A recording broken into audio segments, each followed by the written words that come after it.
Everybody, thanks for being here. I'm gonna go slide our co-chairs and then we'll get it rolling.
Here, looks like that's and one for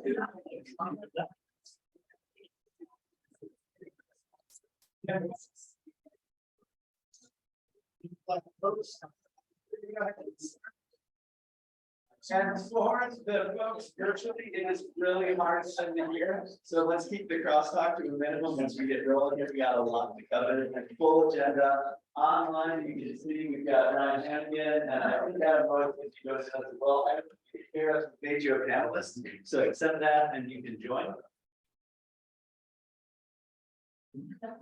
And before we get rolling, I'll turn it over to John and Michael to kick us off. Okay, ready? Okay. Good. Okay. All right. Thank you, everybody, for coming in tonight.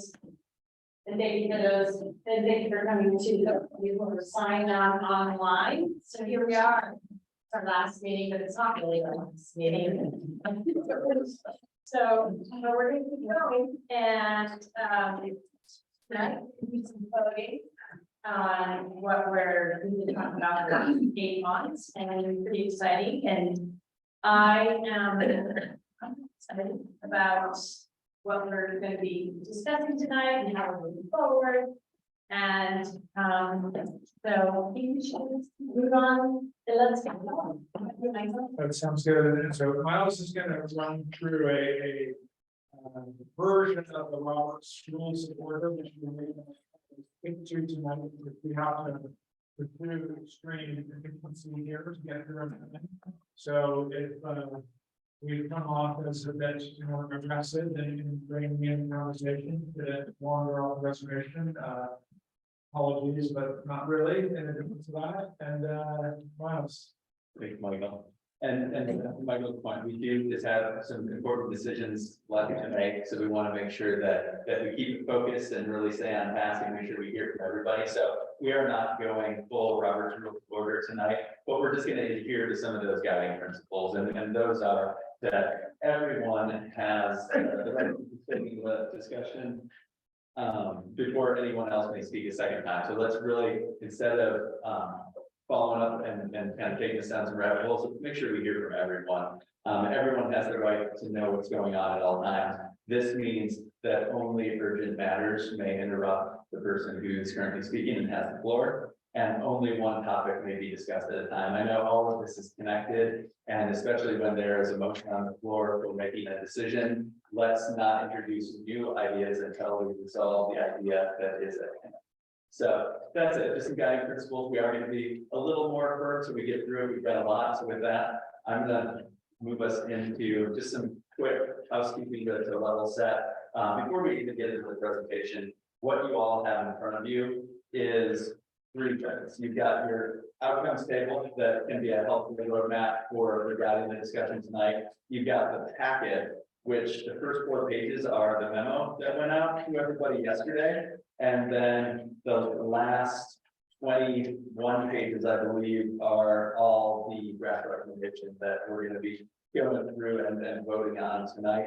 And then you also have definitions, descriptions of the overlay categories. We're going to be talking about the overlay tonight. There was a request for how these categories are defined. So for reference, it's here, but we're going to not go deep into it. So everybody have that? All right, so let's get rolling.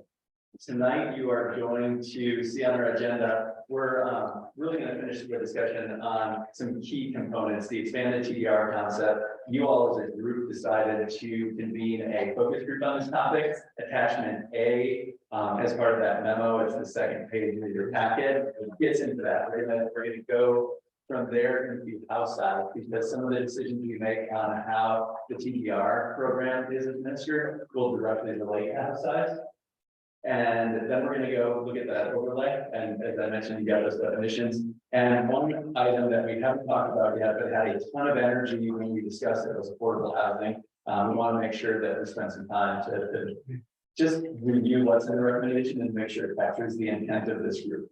From there, we want to hear from everybody in the roundtable discussion, really on the questions that Mona and Michael sent out. What do you like the most about this proposal that has come so far and represents so much creativity and compromise and a reflection of our values? And where did you feel like maybe you compromised to get to this complete package to reflect our goals and values?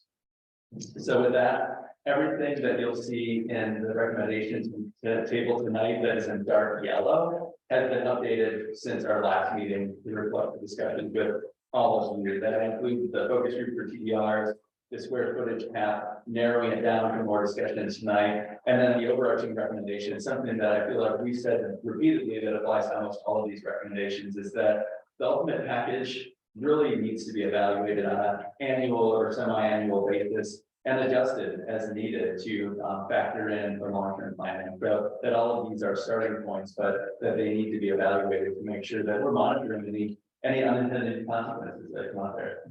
Michael, anything else to add? So, So as a reminder, in your outcomes table, we've got this scoring that the more text, the more progress it makes to the goals.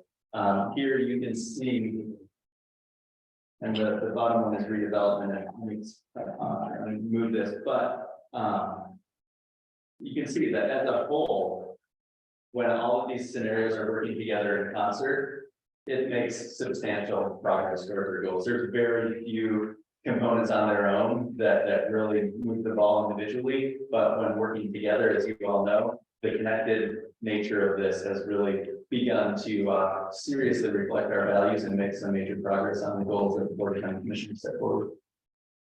Wow.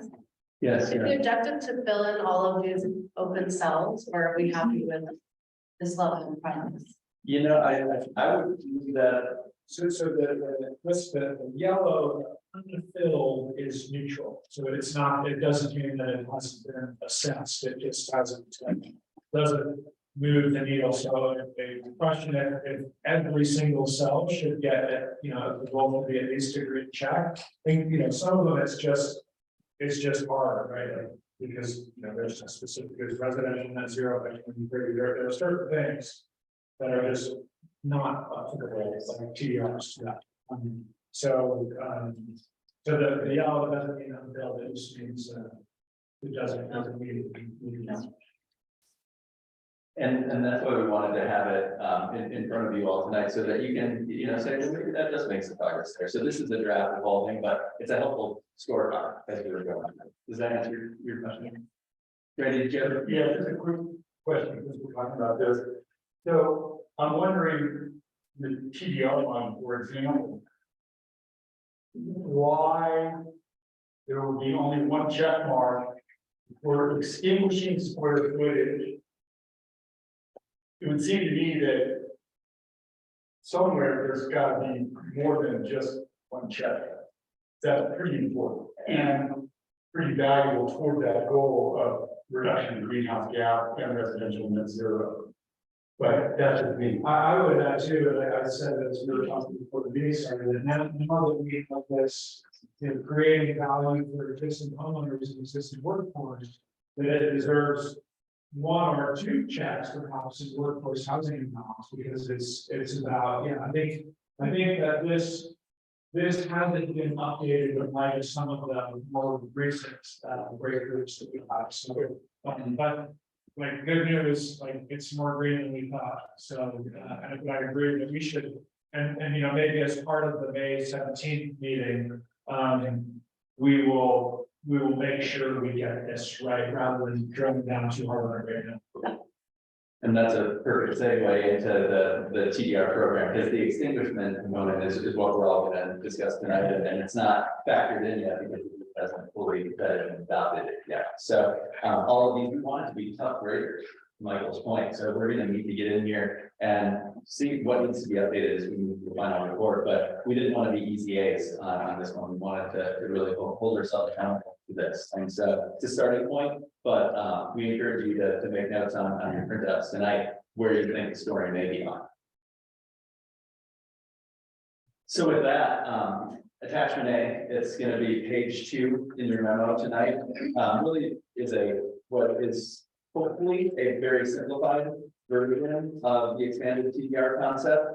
And you can see the first page really does kind of set up the objective, the intent, and some of the policy recommendations that are then translated into a row that could be incorporated into the ultimate table of recommendations, should it be the will of this group to advance it. So with that, Mike, I'll let you kind of have it. Yeah, so we had a very well attended working group on this. I think, not close to mouth of the committee was in the room or online to discuss this, and we really I think gave it some more shape. This attachment kind of captures a lot of that or not but just kind of sharpening up of the idea. You can see in the policy recommendations, which there are 10, so I'm not going to go through them. But the key points are that when we started, we realized that TDRs were, a path to the large homes that were being identified as problematic in many cases, but that the TDRs had accomplished all sorts of positives, the big one being the restoration of the backcountry. And the thought, which seemed like a fantasy initially, that it could be kind of, reimagine this program into even a greater force for good. I think we have achieved that with this residential TDR idea. And you'll see if you can turn what's page 2, the number page 2 of the pocket, and there's number 2 on that page. We attempted some specifics around who would qualify for this residential TDR program. And please keep in mind that this is not a etched in stone list of sort of rules that would govern this program. This is just giving some specific to the idea that hopefully could be deemed acceptable by the county commissioners and then, you know, kind of, you know, piloted. So, which is number 10, that would be constantly reviewed to make sure that it was delivering on its goals, which is to extinguish development in one place and land it in more appropriate areas. And I'll just say one more thing before we open it to some conversation and decide to move it forward as the concept is described, is that the tier 3s and tier 4s, this directly relates to this tiering system.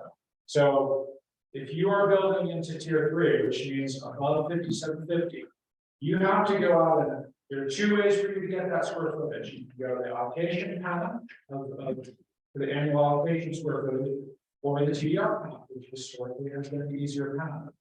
But if you do that, you will have to find your 1,000 square feet in the 500 square foot denominations to transfer. But then you will have to find an additional 500 square feet to just extinguish. So it creates a net reduction in square footage. And then tier 4 takes it even further.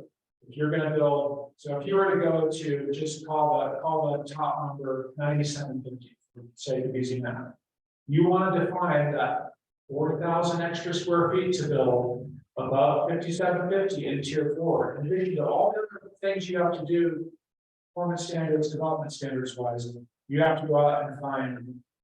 So what's that? Eight. I said easy math. Meanwhile, I'm stuck by second grade division. You have to find 8 TDRs to transfer. You have to find 8 to outright extinguish. So you're going to transfer 4,000 square feet, then you're going to extinguish an additional 4,000 square feet. So that is not a transfer of 4,000 here, 4,000 there. It's 4,000. I mean, that's potentially, so, you know, however many you go remote TDRs, that's, you know, you need to sterilize 2 to get the 4,000, and you have to sterilize 2 more if you were to be finding them in rural remote. So 4 total rural and remote development sites get sterilized to build 4,000 square feet somewhere where it's deemed appropriate.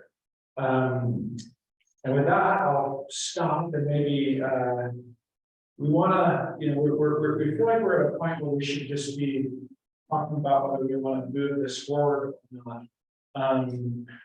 But we can have a little discussion around it. We're going to keep it tight. And I just have one thing, and you'll see it in this memo many times, but you all couldn't have been more clear that there are inherent unknowns about market demand, but above all, this idea cannot compromise or destabilize or undermine the ability of the TDR program to preserve rural and remote lands. That is the, you know, speed of light guideline for this, that it will always be the lens we look through with the TDR program. Is that fair? Yeah, and then because of the residential TDR idea, you know, there are people whose home sizes will get capped based on their willingness to relinquish that future buildable square footage, and that could. This is when I mentioned, you know, the TDRs as a force for greater community good. They could help them stay at home, and a portion of that money would be required to go to the energy upgrades that kind of helps us retrofit the existing home stock. So and as with many things in this scenario, there are multiple ideas and multiple goals that we have talked about that live in this one idea. So as people sort of wish that some concern were addressed somewhere, I think we as we go through this, we want to keep in mind how many of our areas of concern have found their way into a number of different categories as we talk through. Maybe add on? No, you did a great job. Again, the conversation is really to discuss whether we want to move this concept forward as part of the recommendation. Yeah. So just for clarification, one TDR is 2,000 square feet, or it's 4 or 500. What is the sending site selling? 400 or 500, it's 500-foot denominations, and the rural or the rural and remote sending sites have a, you know, they're exchanging 1,000 square feet, but they're sending 2,000. That is the only sending site for which the ratio is not a 1-to-1 sending to receive ratio.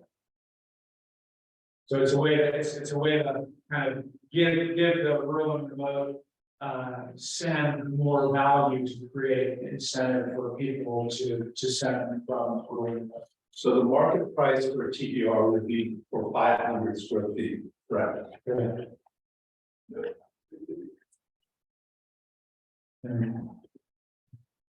Okay. So. I don't want to talk too much, but one of the weaknesses that we've got in here that I think is easily fixable is in tier 3, where the ratio is 1.5 to 1. The math doesn't work if you get 1,500 square, if you want, if your structure allows 1,500 square feet, the math doesn't work. So my suggestion for an easy fix is that the first 1,000 square feet is 1.5 to 1, and then anything above that is 2 to 1, which would be just like tier 3. And that's the easy way to fix that. Because right now it doesn't say it. Find that out with the illustrator. The 1.5 to 1.2. I'm sorry, What is that? 1.5 to 1 and then 2. yeah, so basically the first 1,000 square feet, 1.5 to 1, anything beyond that is 2. Which I would guess we don't need support of. Because it's extinguishing more square footage. The other thing that I didn't really like is bullet 3 on number 2 that basically says we're going to reduce the minimum year requirements based on TDR as the market allows. I don't think we should do that. I think once it's decided, whether it's 20 years or 25 years, or 35 years for family, the market's going to go up or down. It's stupid to try to chase that. I think we just set the criteria, or the board's going to set the criteria. And that's it. I mean, there's other reviews of the program, right, that are built into this, you know, whether it's annually or semi-annually. But to change the residency requirement, once we determine this is about benefiting long-term residents, period. You just have to decide what is that 20 years or 25 years, do you have to really be a wage earner in Pickens County or not necessarily a wage earner in Pickens County, but still a long-term resident, the other criteria. So, But do you worry that since we don't know what the quantity is out there, sort of, you know, based on one subpoints 1 and 2 there. And we want to sort of, it's like a fiscal policy with the market going. The point of having residency requirements and so that every home with a square footage allowance above where they are now versus where they're allowed to be, we don't flood the market with these 500 square foot bills, the TDR market. That number 3 is kind of critical to adjust for what if there just aren't that many of them. well, I mean, if there aren't that many of them, there's still going to be other TDRs. I mean, you know, the other day, I mean, you know, Doug did some quick math, and I mean, he was talking about there could be a couple classes, and we don't know, but to me, I just don't see why we reduce the minimum requirement. Again, it's going to fluctuate. That's just the way markets work. You know, and sometimes there'll be more they come on, and sometimes there'll be less. And if there aren't any available, then you got to just go find the other kind of TDR, right? That was one of the beauties of changing the whole thing. We got TDRs. That's all we got. Okay. So anyway, that's my thought on that.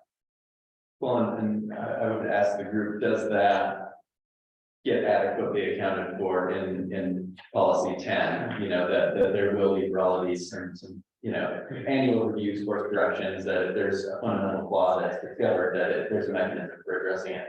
I think it does. Yeah, I agree. I think that's a good point. Which, Just a quick clarification. If somebody has built a second home here 20 years ago, and they spend 2 weeks a year, is that considered the same? As somebody that's a waiver or working in the valley? And the way we have it to start now, no. I mean, it's that you lived in your home full time. Yeah, it's got to be a primary investment. I support that. Maybe 20 years full-time resident Oh, to address that. I mean, full-time number one. This is my experience with trying to define full-time, part-time, second home or vacation rental, seasonal workforce, essential workforce. That is a slippery slope, I think, that elected officials doing the first time. And the clearer we can make that, the easier it's gonna be, but I see variances coming to the table about, well, I've lived here 18 and a half years, but I have a business that supports 20 employees and I'd like to, take advantage of my residence. And I think that sort of eliminates the middle income opportunities potentially for people that are building career paths here and so on. So I'm a little hesitant to put too much definition around, but I agree with you that paragraph 410 gives us a vehicle to look at. Because the other thing I think that we're just talking about residential in the county. I think there would be a great opportunity to talk about residential within the city limits. And get everybody on the same page. Not to cut you off, but I think that, the idea here is that we will study this, it says initially, the parameters, because I think it's gonna take some economists and people to really think through how this can weave into the economic fabric of trying to preserve. So if you guys agree with this in general, I think that's what I'd like to move on. I think that's sort of, I just think that the representation of this to the PPZ and the commissioners would be, it could look something like this, right? And because we could do this for a while, because we did it for a while, was it earlier this week, last week? That's right. Last one. Anyway, but so we're looking for consensus to the broad concept. I think that Randy's made a couple of points, and this will be something that everyone, and you want to keep paying attention to again. So Cliff, I think you were next.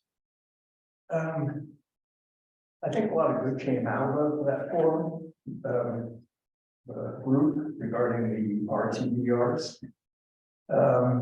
I'm still concerned about how the one program will affect the rural and remote.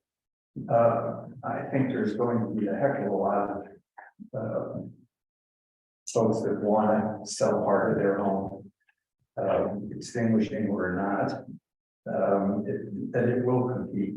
So unless you incentivize with something, I mean, I've read that you're going to have or planning on limiting the allotment of additional TDRs. So that the new program will have its limits annually. But I don't think that by itself is enough to steer potential buyers of TDRs to rural and remote. It's one thing to say that we're going to make it a priority. I always feel that they slip away from underwriting. They don't get dealt with later on. You can make that promise, but I don't see anything concrete here. So my only thought about it would be somehow to incentivize rural and remote TDRs versus residential, or whatever you want to put it this week. The residential, the new program. Yeah. I think the new program has a lot of merit. But I'm still concerned over rural and remote and where these things land. I saw the attachment A as to places that it won't. But I'm not convinced that in a particular neighborhood, that one person who wants to scrape and replace is just gonna buy a TDR from his neighbor who is a local. And, so one house will get smaller, the other house will get bigger. You know, remember that if those are going above 5750, that there will have to be an additional extinguishment beyond the transference of 500 to 500. I understand, Yeah. but you still have, the transfer isn't necessarily going to where we wanted, which was originally the program was first devised. Yeah. To be inside UGB. The exceptions to this new program are not just within UGB. Could I respond really quickly? One of the things that didn't get written in the criteria here is that I've always felt that 129 remaining TDRs out there, there's a reason they're remaining. I mean, the market's been hot.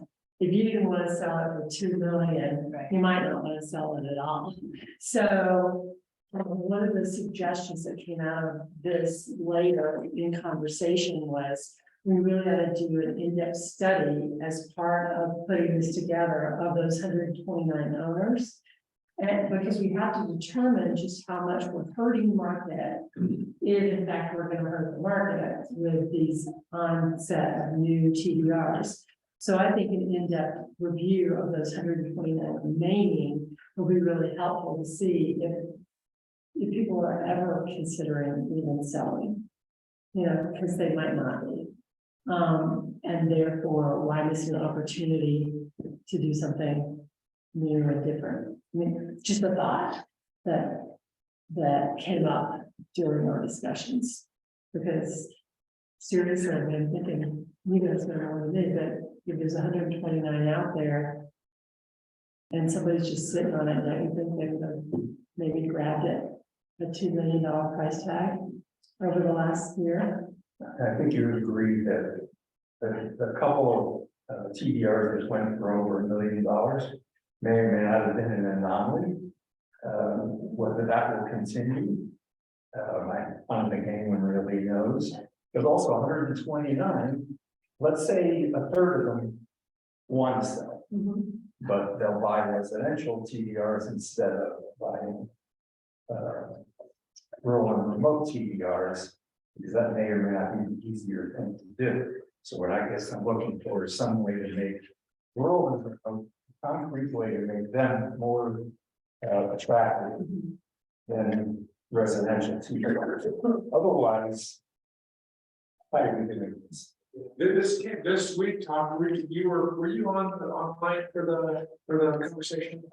No. Yeah, so this, I think I'm going to just restate your concern because it was posed to the room, and I don't think it was fully addressed.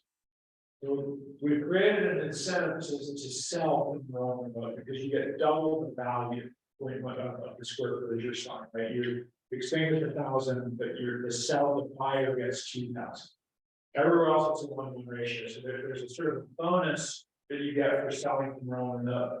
But there's no, what you're saying is that there's no incentive on the buyer side to choose the rural and remote 1,000 square feet over a residential 1,000 square feet. And we talked about if there was a way to do that, to kind of make the rural and remote derived TDR a requirement in some way within the tiering system that you had to go out and find it there. And if it didn't exist, then you could get it through the residential TDR market.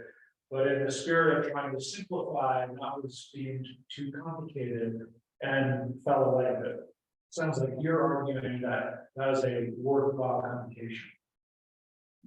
I like what you just said. I mean, I think that's in the right direction. Incentivize the buyer to buy our rural and remote first. Yeah. Okay. And one other thing, I'm sorry, after going through all this, there's a lot of detail, and that's great. Is we're building up the TDR system to the point where why are we even having a GMQS system or program? We haven't really discussed GMQS that much. And I personally think that was a program that needed to be reformed or eliminated, so I don't have a problem with it, but I just want to make sure we all know that we're making TDRs even more attractive than they were before. And so we're not shifting back to GMQS.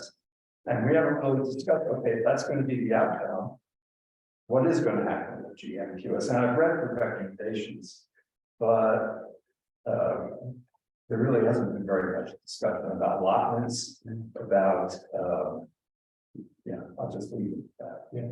I'm gonna make a note about this, incentivize on the buyer side.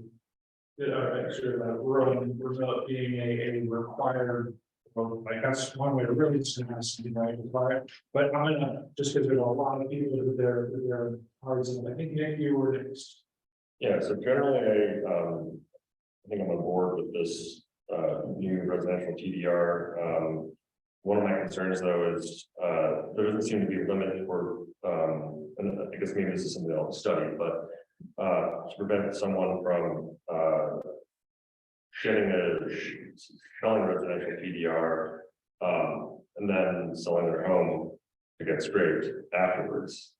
There's you get a good chunk of money, let's say it's like, it's still selling at 2 million, so you get maybe a quarter of that, or whatever it is.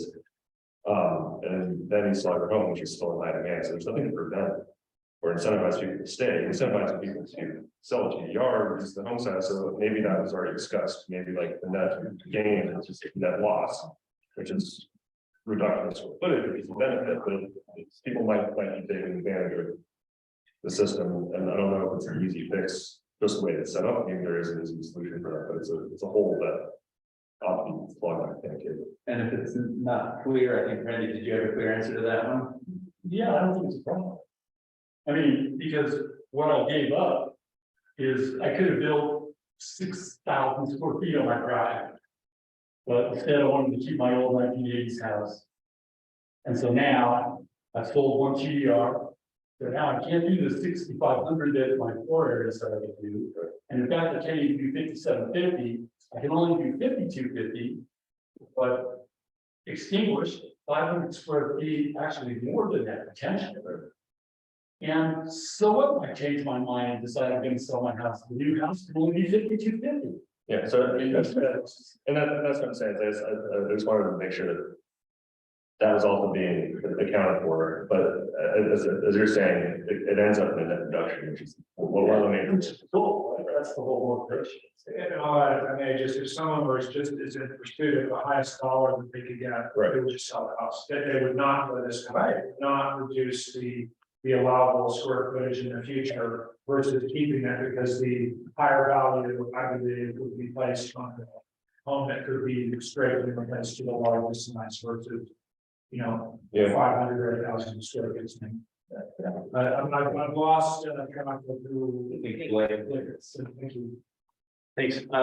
The only thought I had was that, I think we talked about it a little bit a few meetings ago, but if someone were to build a house that's smaller, let's say they built a 3750 house, if they have the ability to then sterilize the rest of the development and actually have that funds from the TDR to help finance their construction, it seems like with a young family, if they're trying to build a house, they could sell a TDR and then maybe be able to build the house.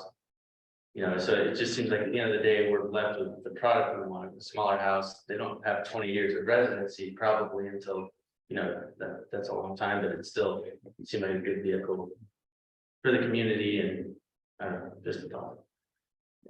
So you're arguing that sort of the tenure of residency has an unintended consequence that we may not.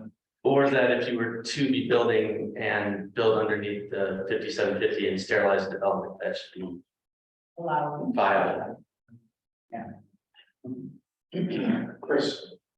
So I wasn't part of the Friday discussion, so please apologies if this was discussed. And I want to say, you know, I'm supportive of the spirit of this and understand the benefits. And I think it's great. I have, you know, our recommendations are going to go to the political venue, so I have a question that's kind of more about politics and politics, and I'm curious about how to respond. So the question is kind of maybe related to the assumption that those with the longest ownership probably have the strongest foothold in the community and the least amount of kind of housing put in, right? Like the most affordable housing, and those who probably are most at risk of displacement in the community, you know, are those in the middle and housing yet. So I think like the political question for the community would be, justify this new mechanism to reward those who have the strongest foothold in the community. And again, I mean, I think I can see an upside, but I just want to know like how we would respond. Are you saying that they have the strongest foothold because they already own property here? Yeah, I mean, long-term ownership, you probably have, you know, the lowest housing costs, right? You own your property forever, you bought it, you know, way back in the day, you probably have like a new burden associated with property tax. But if you own for 20 plus years, your struggles from the community are probably much less than I think the community, and that's gonna vary. But I just think, I'm saying there will be like political optics around that. And I think it would, you know, if you were paying close attention to this, it would come up as a question.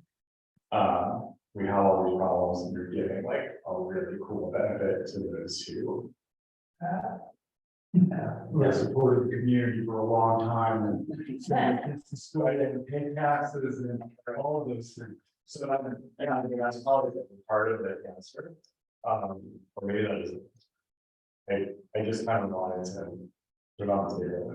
Because like, this came up during our discussion, I pointed everybody to policy 9, and we were talking about, we don't necessarily have the answer, but there is an equity question that could come up, and I think it's a very valid point that we discussed as a group, which is why we felt really strongly about studying other ways to capture revenue from this program, for how we want to really, you know, make sure that we are addressing some of those concerns and using the resources and the revenue that could be generated from this program for some of the things we want more of. And that's, I think, where a lot of us came in this discussion was looking back at the more aggressive list.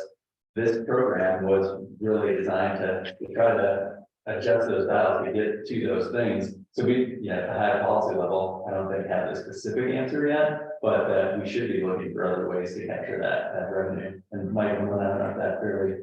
Yeah, but I'm really hearing this argument that Blake and you can see where you're nodding, that there's, you know, that's a kind of an unintended consequence. If you're sitting on something you've owned for 25 years, you're also sitting on the greatest appreciation, right? But you are in the least tenuous situation perhaps, and that's not to say everybody's like, you know, made it, but that, you know, that 10-year person, that's a reasonable commitment to community to be, you know, mid-40s and might be confronted with like, hey, I should sell outright and move on, you know. I get it. It's like all I'm saying is I agree with the rationale. I'm just saying like this is the menu to make sure that we have a really good answer for this question. That would probably come up in my opinion.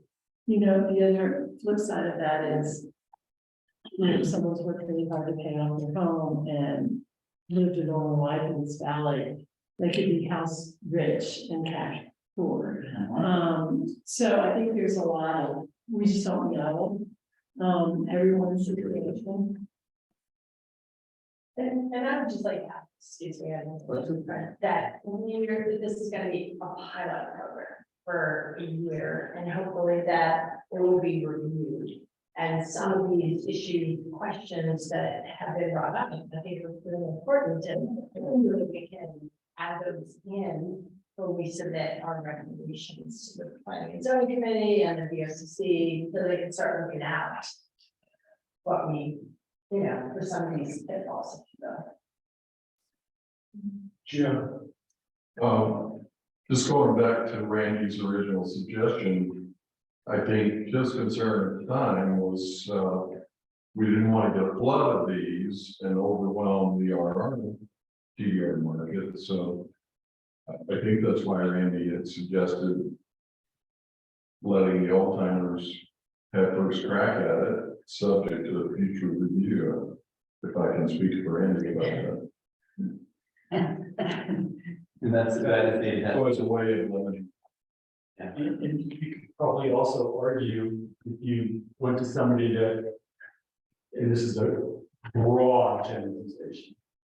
But if you look at somebody who bought their property in the last 10 years, chances are they're pretty well off to have afforded it even in the last 10 years, compared to those of us who could buy and afford to buy something 20 years ago, or 25 years ago, or 30 years ago, or 40 years ago. Right? Meaning that they probably need less. Nevertheless, I mean, Blake you know, it's a good point, you know, on the for a young family, maybe there is some way to work that out. One just question as we're talking about the TDRs, you know, we've kind of talked about the allocation piece. But we haven't talked about the allocation piece at all, going through, yeah, is that still under growth management? So where you're gonna compete for that square footage? Because if it is, I think that's probably the way it should be, but we haven't even talked about it. We're gonna talk about it. Oh, yeah, okay, awesome. If we can get our. It's just one of the things that maybe make Cliff feel better, maybe not. The market, what we are doing on the buy side is we are increasing demand significantly. Right? This whole thing about 1.5 to 1, 2 to 1, that doesn't exist now. So on the buy side, we are increasing demand. To the degree that you could try to create some incentive to prioritize rural and remote TDRs. Maybe there's a way to do it, but when we came back to this idea of trying to just call it TDR or TDR, I think that fell away. I just don't know that that's really possible. But we are incentivizing a lot by creating more demand. Okay, that's number one. Number two, the example that you use, well, you know, I want to build a new house. I'm just going to go to my neighbor next door. Well, I would argue that that's a free market. I mean, I would be stupid to go to my next door neighbor if he said, well, I want 300 grand for mine. Well, you know what? There's 6 500 square foot TDRs that are listed that come from rural and remote. You can buy any one of them for 200,000. So to me, the market's going to be right. And that is what's in, you know, the intent of TEND. I want to make sure we hear from you. Just one really quick thing. I was thinking, because this has, I'm supportive of this idea because of the net reduction square footage. We've changed the conversation away from the original TDR reforms, and I wonder that if us as a group, it sounds like we're all agree in reducing the size of TDR, and right now doing it by just purchase 1.5, double the amount. Could we put a line in here if this program doesn't go through, of still having that apply to the original TDRs? So it might just be as simple as they're less in value, or we still do that 1.5 to reduction. Then you kind of get a supply. If this program goes away, there's not going to be enough rural and remote TDR. I mean, but I mean, just the current situation with TDR that we have right now is you're magnifying the amount of development as the program is now.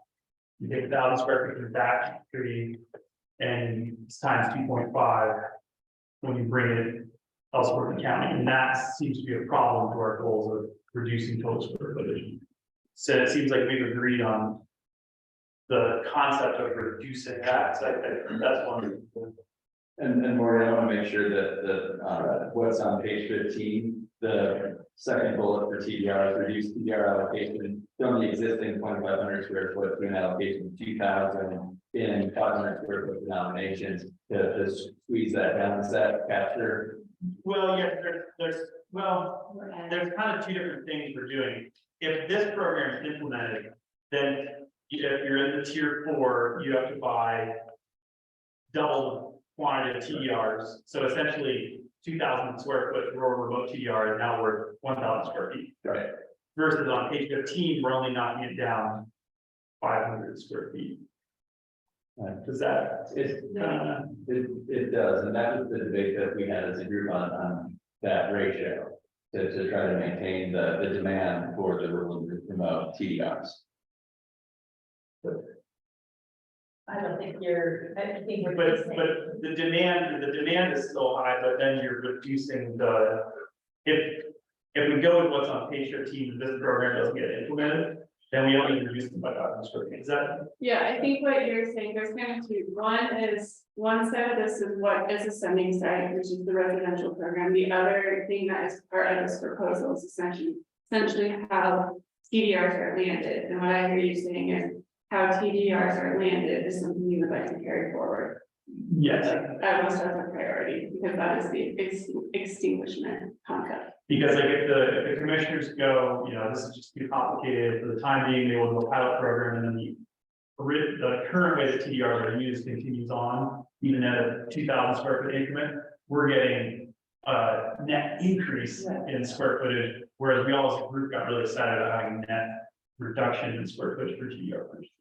I think that like there's such a clear directive that is captured in so many places that going bigger requires more, right? And this market is representative of them, right? And I think if they were to sort of gut that piece of it out, that would be really counter to a widely agreed to sort of overarching directive that we've amended.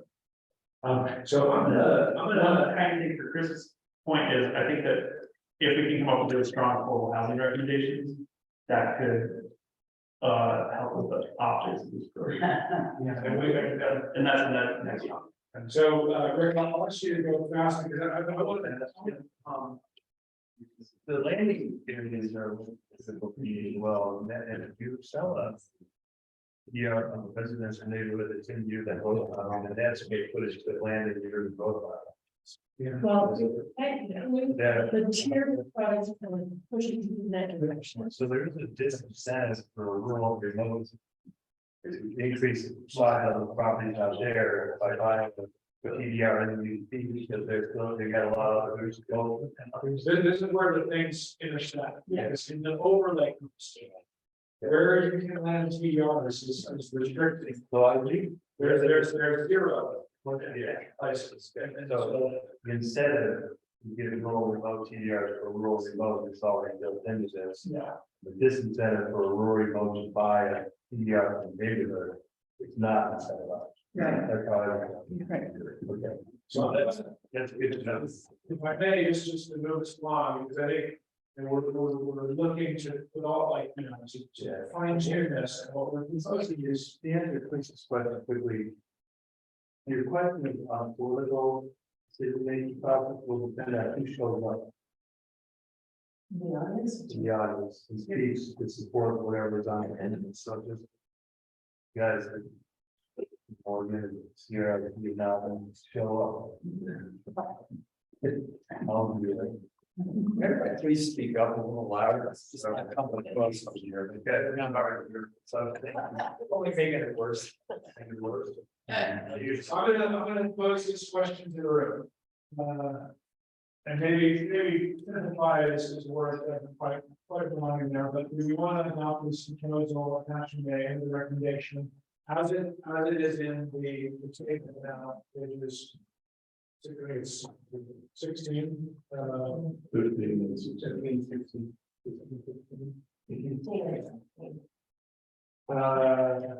It's actually attachment A, it's pages.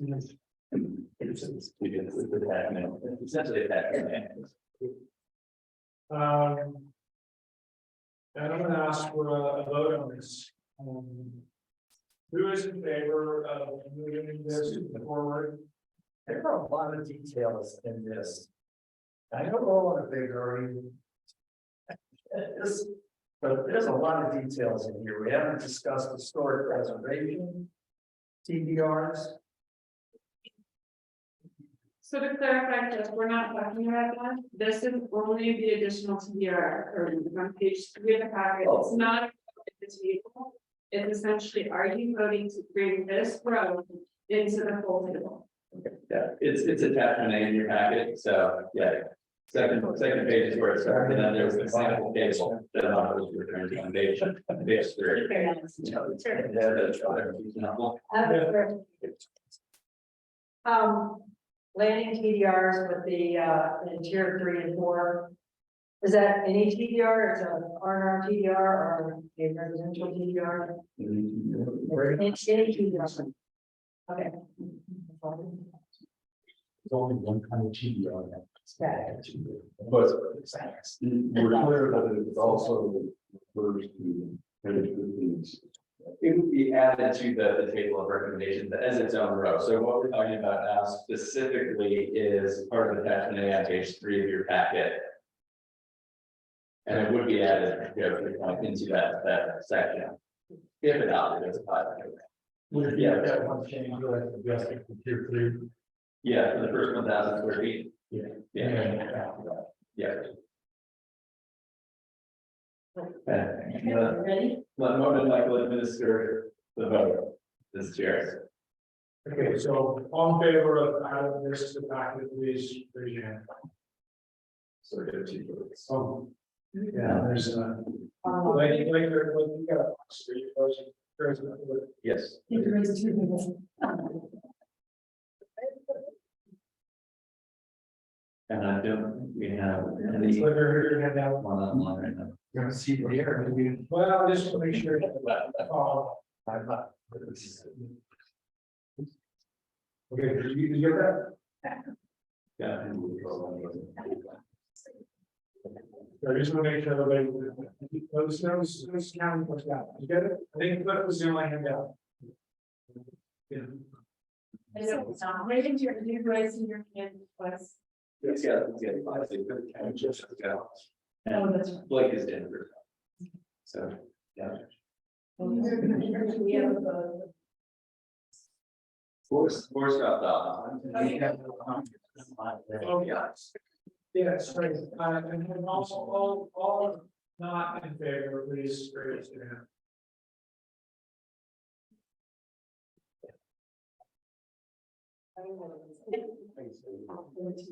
Can you do this? Yeah. I think that would be natural. You know, we're gonna, because we're different modes here, we're doing yeses, nos, not stop this. See, I read the packet. Yeah. Well, I think this transitions us perfectly into the third conversation, because I'm not gonna let you describe it, but the decisions we make on moving this concept forward into the recommendation allows us to, as additional square footage is extinguished, actually have a double dip on some of the threshold houses that may be bumping up against that FAR or the house. So, Michael, I don't know if that gives enough of a transition over from or do you want to make the point? Okay, well, so what we wanted to think about now is based on, is figure out where we go with square footage. And last week, we left the conversation, thinking about compromise at the 250. And what we've been thinking about today is where to start on the conversation. And based on that, we are looking at 9250 as a compromise. And it's not easy to compromise. Sometimes everybody feels a little bit uncomfortable with that. But to look at 9250 with the UGP and 8750 everywhere else. And where we came up with that is that there were about 14 people who said voted for the 8750. Eight of those then suggested that they wanted to go a little bit smaller. And so this is where we'd like to start today, is to look at 9250 in UGB, with straight to 26 homes in the UGB, and then 8750 everywhere else. And so that's where we want to start today, to have this conversation and eventually take a vote on where we go with this. 26 additional homes. 26 additional homes in the UGB could be built that could reach that amount.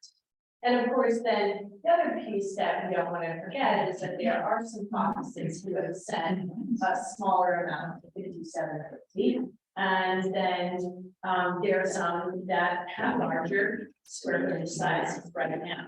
And so based on the proposal that we just agreed upon, it would then require you to get a certain number of TDRs from how simple that math is. To get in order to reach the really the 8750 and the 92 in various locations. So that's where we're at right now. And that 26 number comes from the overlay of the floor area ratio on the lots within, like that's taking into account what we're doing with FAR. The question is, the 26 number in UG. That's, let's say that. So 9750 is off the table. Actually, that's correct. Right now, it's off the I mean, why is It's not off the table completely, it's off the table for this minute right now, but we can have a conversation about it. But the idea is 9250 in the UTB and then 8750 everywhere else. So, all right. Anybody might really want anything or Miles? Yeah, I think Mona summarized it really well, given the discussion we had at our last meeting, the skew was just down, so that's where the person's proposal is starting point for.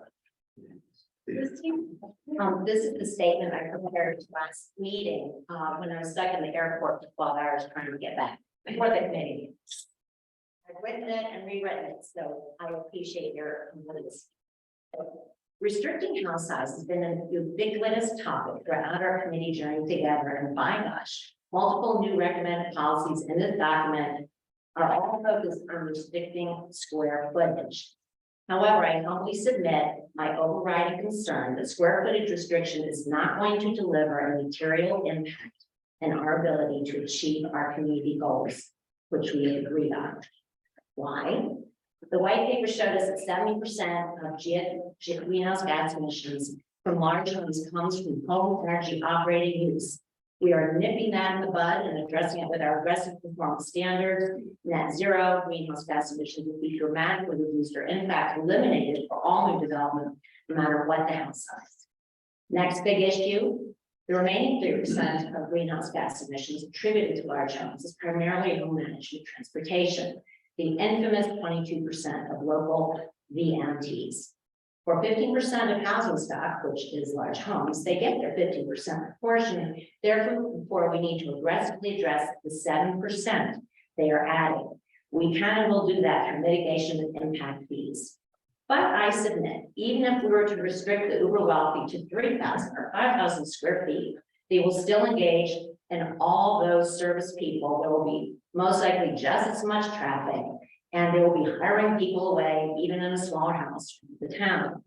I see that in my own neighborhood, 5750s. Therefore, I humbly submit that reducing square footage will not materially impact the traffic intensity that we all desperately want to fix. And in the more rural areas, we're addressing the rural quality and preservation of development standards for time constraints. Thus, if anyone in this room agrees with me, perseverating over square footage, 1,000 more, 1,000 less, does not materially impact our ability to achieve our community goals. Therefore, let us honor the property rights and expectations of current owners, hold them to the highest performance and development standards, and keep it to 9750. It's about material impact, you guys. Yeah, I just want to make one, that is great, thank you, one minor correction to something you said there, which is that 15% of the houses create 22% of the vehicle miles traveled. That is, so that extra 7% that you're saying in the room, that 22% is not 22% of vehicle miles traveled within a residential sector. It's with the entire economy. So 15% of the homes are generating 22% of the VMTs, schools, the full retail. You and I have sort of talked about this before. I totally hear what you're saying. And Kara, Cindy and I have agreed that maybe that figure of 22% needs to be readdressed. And in fact, Kara was going to get me the original documentation right? Who said that you didn't have a full disclosure, but anyway, let's not argue about that. Maybe my more important point is that the wealthy are still gonna hire people, they're still gonna bring their cars, the cars will be less full perhaps. But I don't think we should magically expect that reducing square footage is going to help our traffic problem and our intensity. That is my. And is there, are there other comments, Joe? I've tried to make a pitch for, looking at this some other way than just, lot size, only and limiting everybody is the same square footages based on their lot size. I wanted to take into account visibility, proximity to goods and emergency services. How parcels were created in the first place, in other words, to be able to make concessions to the county that other owners didn't make. That really has not garnered any traction. So I'm sticking with the higher number, knowing that we're picking away at lot size at the moment. So I'm still looking at 750. Okay, thank you. Are there other comments? Just remember, and Michael and I talked about this, that when you build that extra 1,000 square feet, so the difference between 8750 and 9750, we're extinguishing another 1,000 square feet. So to the degree that the bigger house, it is bigger, but I agree with almost everything that Christie said. Wait, you say disregard. I do agree. No, I agree. I mean, I'm still supportive of 9750 for the reasons that you laid out, that it's really not. We are mitigating and we are taking care of those impacts. But we're also extinguishing another 1,000 square feet between that difference between 8750 and 9750. The other thing I'm wondering about, and I don't know that I support this anyway, but I'm wondering why it says 9250 in UGB and why it doesn't say 9750 in UGB. Because the 9250 was a compromise between 8750 and 9750.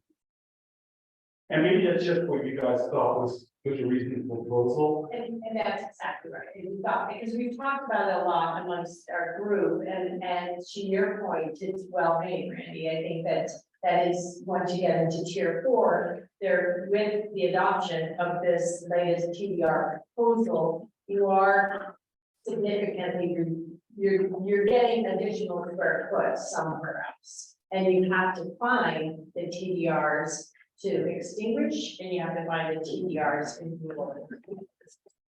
So you're making a balance there. And so, and yes, the 9250 came from like, let's start with a compromise. So. Oh, just that, I think that's a great compromise. I'll let you, I think I'd be happy with that. John. I just want to bring up what I mentioned in the last meeting. I think I can live with this because it's in the UGB. But I think it's important to recognize that the majority of this room supported 8750 or smaller. And now we have a bigger number up there. So I'm not quite sure how we're getting there, just in terms of group dynamics. I get it if there's, you know, a population in this room that supports the bigger homes, but if we're gonna go to a vote, which I'm happy to do again, it's interesting that we're moving the number up when the majority of the people were 8750 or smaller.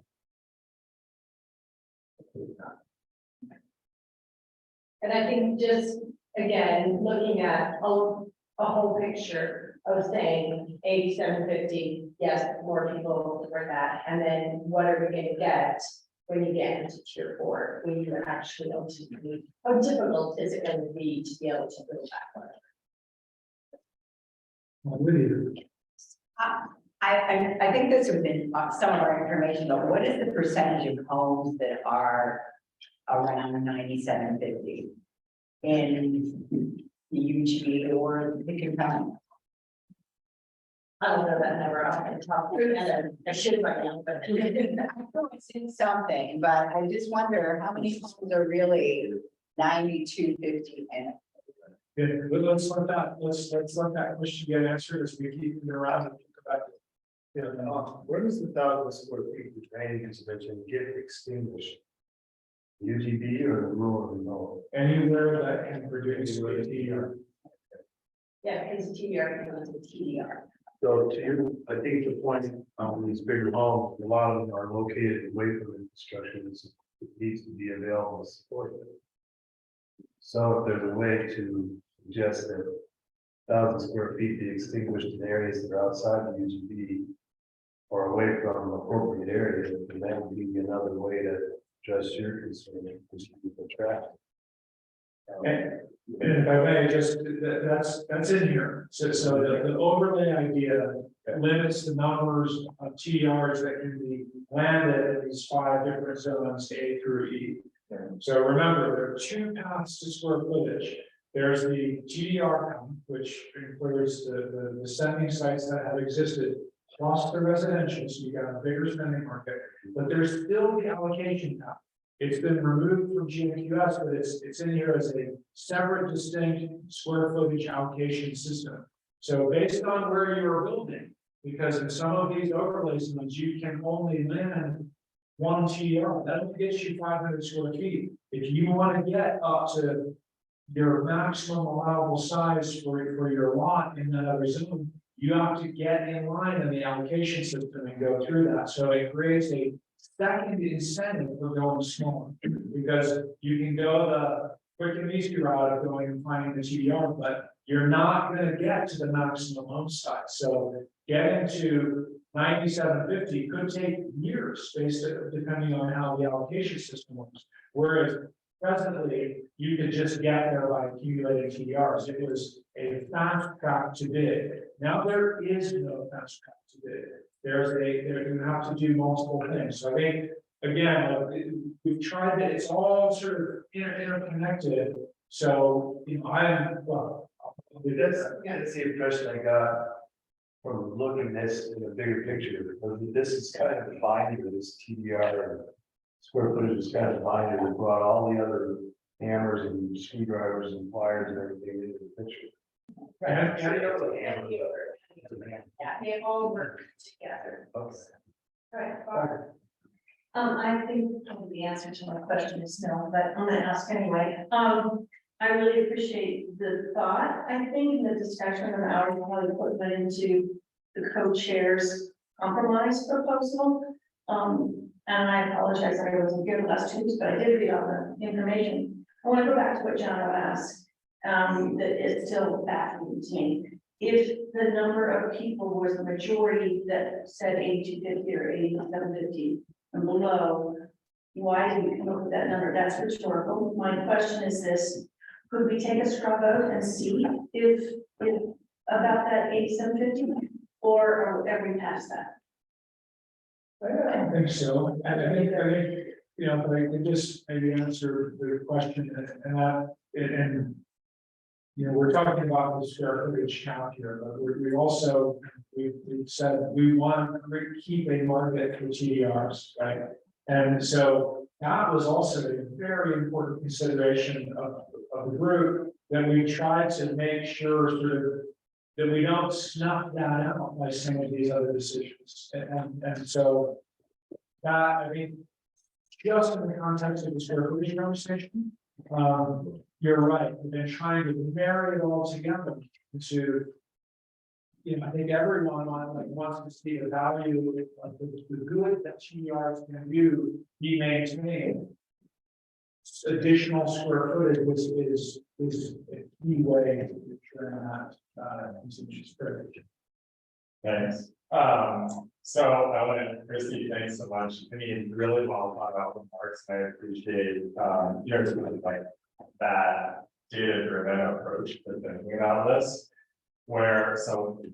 Let's say like, when I agree with Christie that it's kind of unknowable exactly what impact this decision will have is on greenhouse gas emissions and trade. But, what I also think we know is that the primary drivers of energy use intensity and the kind of activities that we're trying to solve for are associated with footage. And I think what we're trying, I think what we're doing here is we're trying something and we're trying to use all of the tools available at our disposal to kind of couple a values-based approach and a data-informed approach to try something new. And part of that something new is a decision on square footage. And, based on, as others have reflected, we had an authority that was asking people to be 750 number. And I think that was kind of come to the table around, we had like a majority coming to this middle compromise. So I would personally feel comfortable with this middle compromise, but would feel uncomfortable with walking away from it in favor of a higher number. And just as Christie said, it's unknowable. I think, if we don't try something, we won't get there. And, basically every regulatory ever has kind of been met with, it won't do anything. We have to do something. Great. Thank you. Bill? Well, the differences may be minute, but in the spirit of making a bold statement, which is we've got a bold proposal about TDRs, a whole another way to get them. It's symbolic to go to 8750. And important. Thank you, Scott.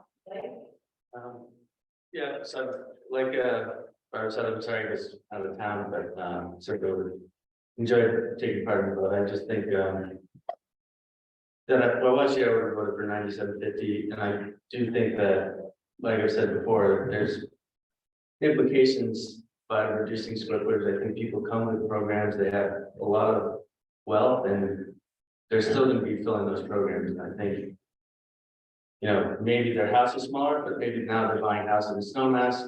There's no place for the families to buy a house. So I do think you're going to have people buying condos for their pilots and 100 Creek and things like that. So, while I think I think we move the needle a lot, but I do think that their programs are going to still trickle out to the rest of the housing market. So, Yeah. That will have a negative impact. You're talking about unintended. unintended. So where are you? I feel 9750. My comment on this is that currently we're all convened here, we have been for 10 months because the commissioners are looking at the climate emergency, and this is easy low-hanging fruit. By going lower the square footage, that's easy low-hanging square foot. Easy low-hanging fruit that's easy to get. The other places in the county, through transportation, electrification, those are much harder things to do than simply reducing global square footage.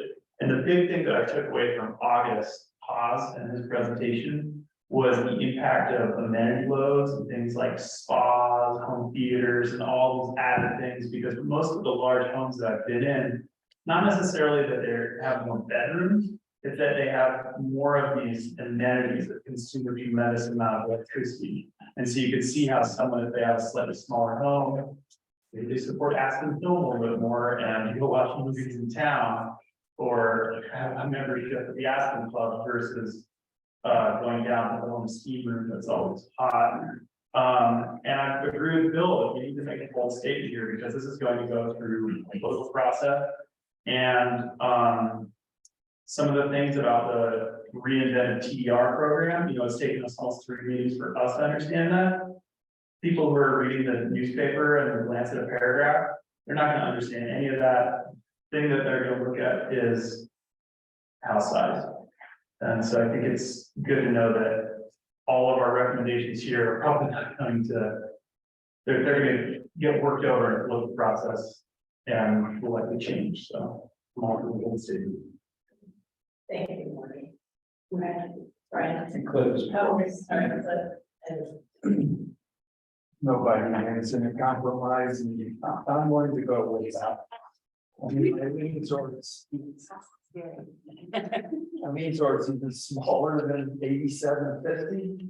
To answer your question, if we're not accomplishing enough of energy savings, then the housing should be even smaller.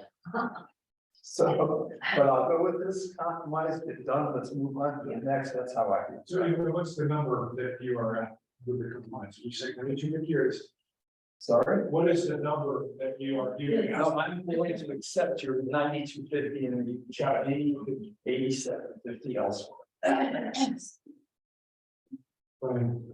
So Morgan just reminded us that it's been 10 long months, and tonight we were admonished that it's time to vote. And so in the spirit of voting and in recalling the conversations at the last meeting and this one, I think it would be more expeditious if we voted on a flat 8750, and if that failed, then we could come back to the chairperson's proposal. So that's why I would. Okay, the motion and Barb seconds. So all in favor of a flat count of 8750? Please raise your hand.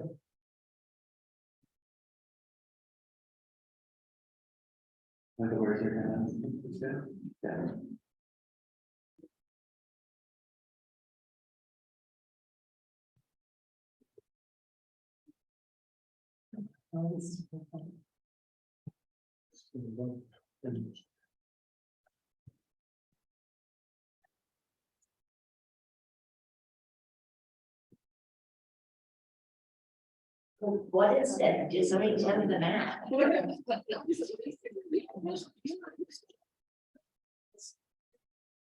gotta do the nose, you know. My arm's going this. And Forrest, if you can hear us, I know you're driving. The motion on the floor is flat cap rate 750. If you can hear us, are you up or down on that? No. I can hear you. Can you repeat that? The motion on the table is a flat house size cap of 8750. Yes or no? Yes. Thank you. Thanks, Forrest. Alex, let us know when you got it. 15, yeah. Yes. And then Yes.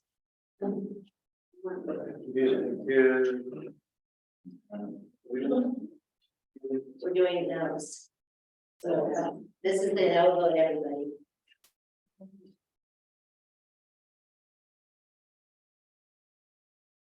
Yeah, 2 minutes. Now you're gonna this one. Yeah. Concur. Oh, wait.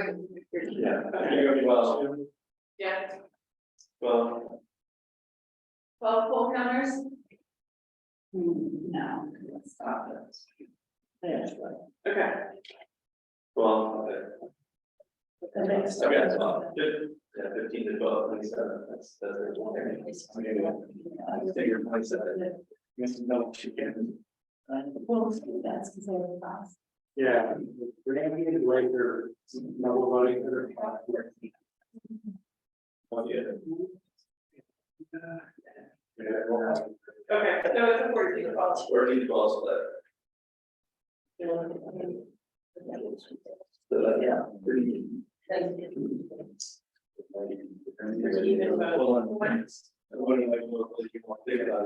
just want to say, obviously, this is a small number, but the fact that we are happy with the delta, that was somewhere that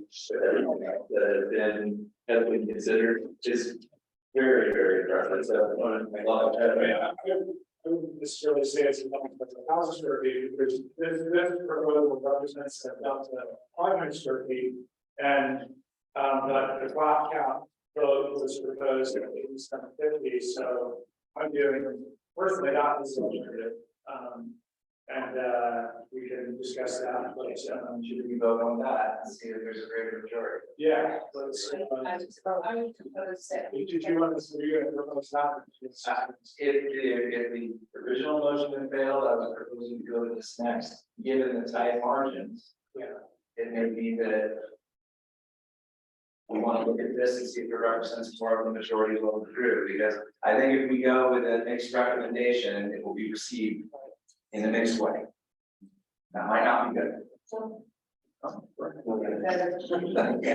We'll see if it wants to. It's just something really had happened, so that. So that we just move on. Should we take a roll call?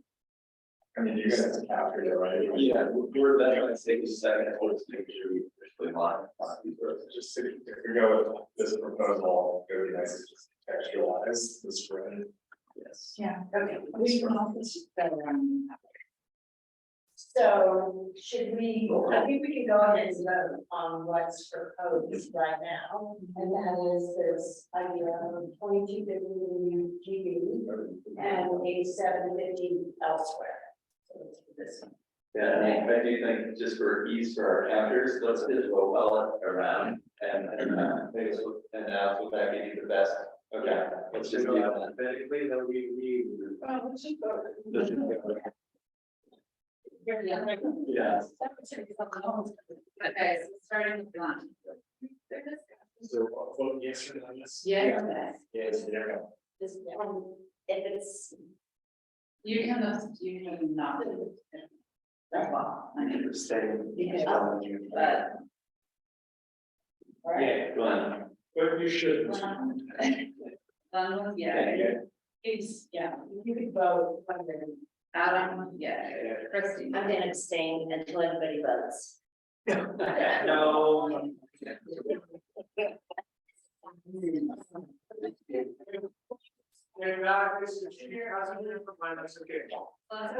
Yes. Yeah, okay. Yeah, you wanna vote? It's going around, which is. Okay. Nay. Yes. Yes. Yeah. Yeah. Oh, yeah. Oh. Yeah. Yes, sir. Hey, he wants to think about it, it's using good constant. Yeah. Eliminate.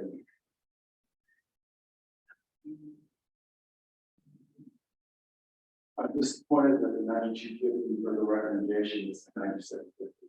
That I would be a Put your name. and 8750 everywhere else. So are you? I'm one yay and one nay. Yay for Jessica and yay for me. I'll vote yay. Yes. Yes. Yes. Yay. Yes.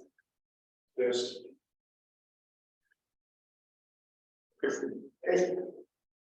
No, And I think I'd like to reverse to, I'm just feeling like maybe I misunderstood. So. So, nay, or- Okay, so hold on. Like, can you say no instead of nay and am? I'm in trouble.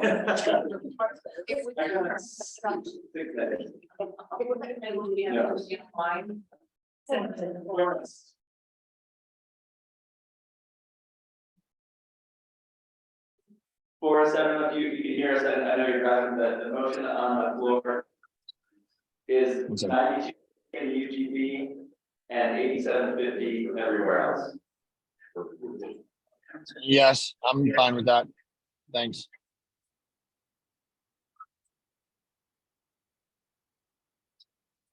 I'll reverse mine. I'll be a yay. Yeah. Okay, so that Last call. I might change mine to nay. No.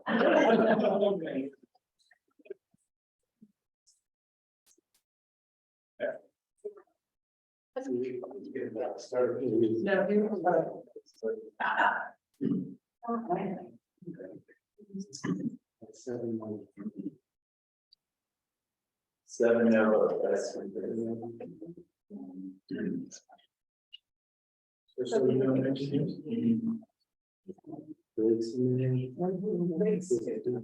So we have 19, yes, and 7. Yeah. So we see the same as a compromise.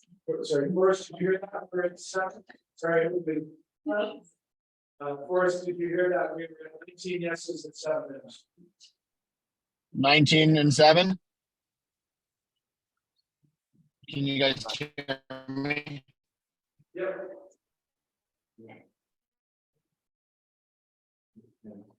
I think he was just checking. Maybe so, yes. Okay, great. So I think now we've reached a decision point of moving forward a square footage cap of 9250 in the UGB and 8750 everywhere else. I know. Yeah. And for just for context, for those who are no. I just have to ask the question, if that 9250 was a 9750, would those, how many of those 7 no's would become yeses? Yeah, I think we should, keep talking. This is not, I guess it's not. Hold on, wait, I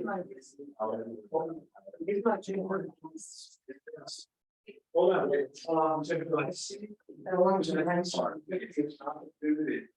You add a ADU, CDU component to it. That would be required to get to that size.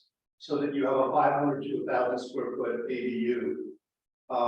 To accommodate, and it's required, I'm not sure if that's possible to enforce that. You could say it's 92%, unless you can go to 9750, you have a deed restricted, well, Yeah. whatever. You got it. See my God. Not what it has to be utilized, there's always that. No way.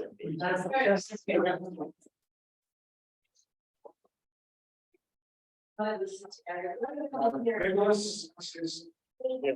also curious to see what was shifted, so we get like maybe 1 or 2 no votes. Like what can we change about that? Like what needs to shift to get there? Because I think this is obviously a contentious thing. We can give something to the OCC that has like 25 out of 26 yeses. I think that's better than what we've just voted on right now. So I think it's worth the time for us to talk about it a little bit more, to figure out where people's limits are, and because I think there's various reasons why people are voting no on this last one. Some people want less, some people want more, but I think it's important. And I have a really good question, which is, what are the ramifications? So we give them, I mean, clearly the majority voted for that. Can't we just move on? There's a minority that didn't agree. Why do we have to? Ramifications, if we just stick with the current. So Christy, what I shared last time is.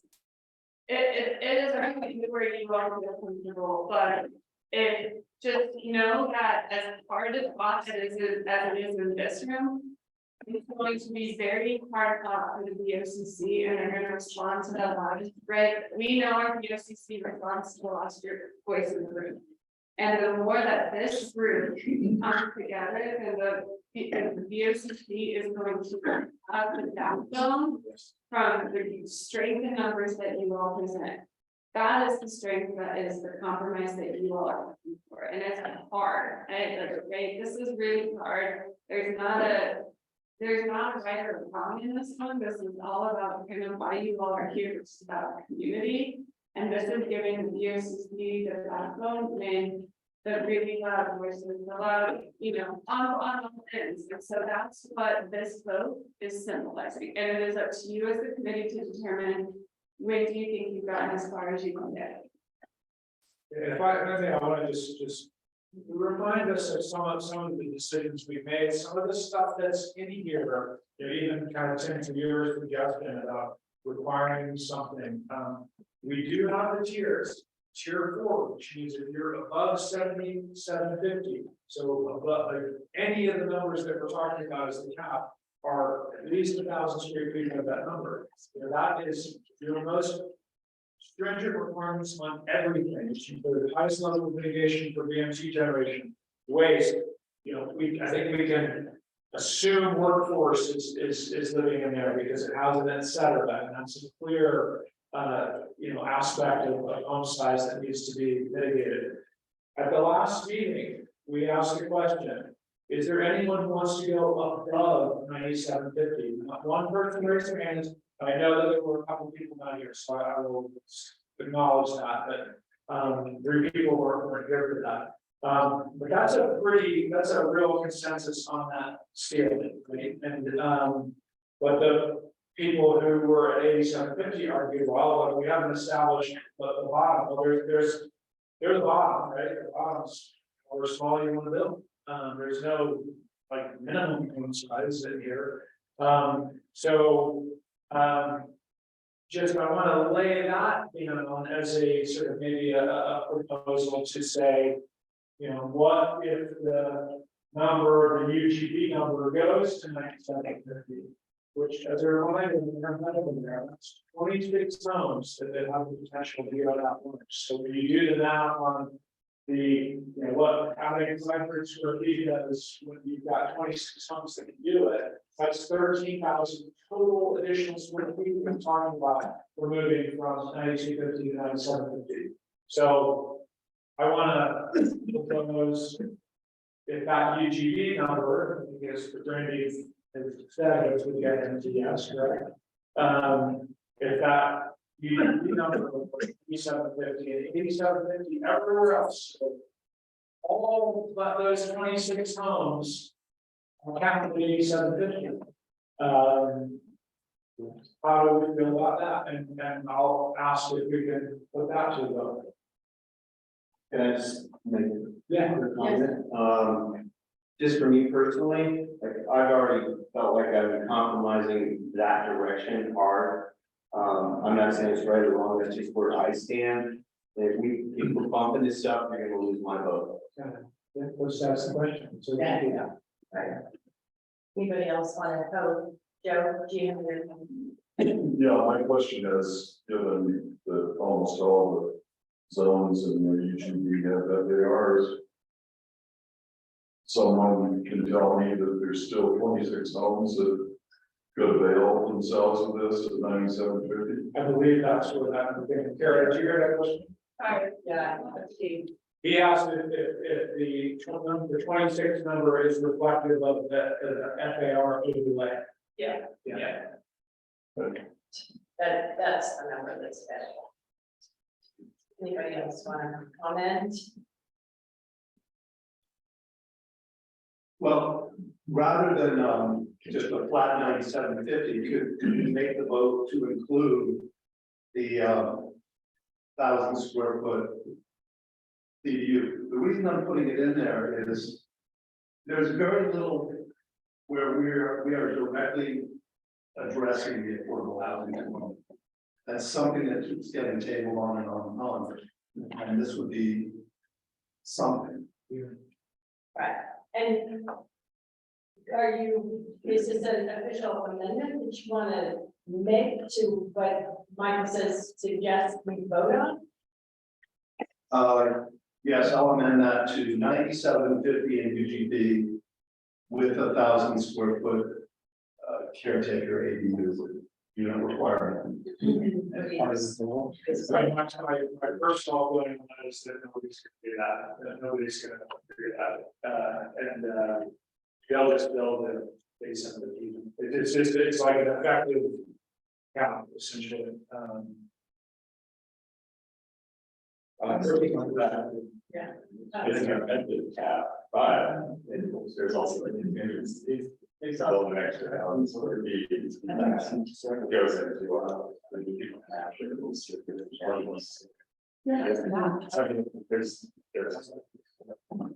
there is also. But I make that proposal only if it's enforced. There you go, and therein lies the problem. The city, look, I was on the city council for 6 years for Bowen County. The ADU program there was abused. But we rarely welcome people to building hospitals. And eventually that room that was supposed to be an ADU and rented out became an ADU room where some other person would use. Because we didn't wireless. They can barely enforce much of anything, but then, no, wait, well, Cindy, and, yeah, it's gonna do this, it's worse than I'm gonna go call, so who, Cindy, You're nodding as if that's enforceable. How is that enforceable? Well, it's only important, the law does not allow us to require that someone restrict it to someone under our guidelines. It's just the way it is with the law right now. But we were talking about the fact that we've said that we can, why not have the person have the ability to go bigger and voluntarily restrict it? That's okay. And just to be clear, that is on your table. Right, exactly what you're talking about, it's just not tied to square footage, there is 1,000 square foot bonus. If you do an ADU and you restrict it over to a public entity, because that's when it is enforceable. So that proposal is already within here, not tied to this, I would think the creativity is great, but also making sure, you know, how are we doing what simple was. But I think the difference is Tim saying that has to be calculated within your. It's not, it has to be calculated within the 9750, is what I'm hearing you say. Right. Which it would actually be the same if, according to this affordable housing policy, if we kept the limit at 8750, on page 19, under the affordable housing policies, we have apply a 500 to 1,000 square foot bonus, not to exceed maximum house size. So Tim, you should be voting yes. Based on the argument, that's your, I feel like you started this meeting and said, look, guys, we are not gonna do Robert's rules of order. We're not gonna go down the rabbit holes. We took a vote. Was it 19 to 7 or something like that? Yeah. And then we talked about ADUs and amending it. If we have a majority, should we move on? I think we should move on. We're trying to get to a consensus, I think- which has a stronger political. I understand that. I understand that. And I think that's right. For me, I'm torn, I'll be quite honest. I think what Kara mentioned is that we want to be able to get something to the county, get a recommendation to the county commissioners that they can, that helps give them, I understand that our verses right there. And so we submit a 1970, on this form is the article. And how do we, are we going to get there? Will they say, we heard, those 26 people plus all of the staff convened for low these many months, and here's what was brought to us. What we're really talking about is 500 square feet per home in UGB. And that seems to be a tipping point. And so if you want to have a consensus and go in front of a political board and say, it was 19 to 7 versus it was 25 to 26, 25 to 1, I understand, and Nicholas brought that up and Kara brought that up. So I think right now, I'd like to spot and say, look, are we gonna go for the majority, or do you wanna hang in there and try to come to a consensus? That is the question, and well, I would be curious to hear from some more of the 7 no's to understand the rationale for the no. I think will help us understand if there is a consensus or not. Because John has acknowledged that if that UGB number keeps going up, he's one person. And so if anyone who is at no on the last one is willing to help us understand why, that could be useful. Go ahead, thank you. Yeah, I mean, I'm no because of the limitation to 9250 that I don't think We always, we got to 9250, which was a compromise between 8750 and the people that wanted 97. Even though I acknowledge totally with John and Bart saying that there are people that would have been more comfortable with less than 87. I get it. So to me, 9750 coming from 15,000 square feet is still a huge deduction. And I mean, my own position is 9750 everywhere, but I'd be willing to live with 9750 in the UGB and 8750 elsewhere. That would get me to a yes on supporting this. Just one other quick thing that I think I need to, this is from with my appraiser hat on. And this has to go with kind of what Jim was suggesting and what our language says when we get to talking about the CDUs and that it needs to be a deeded interest to a public entity. That's a deal breaker. If I'm a property owner and I own a house in Red Mountain, I'm not gonna deed an interest to Pickens County to Alcha for 0.1% of the property so that they can control how this caretaker unit on my property gets used. I'm just not building it. That is a deal breaker. And I get that it may be a requirement, but it's not, it doesn't work.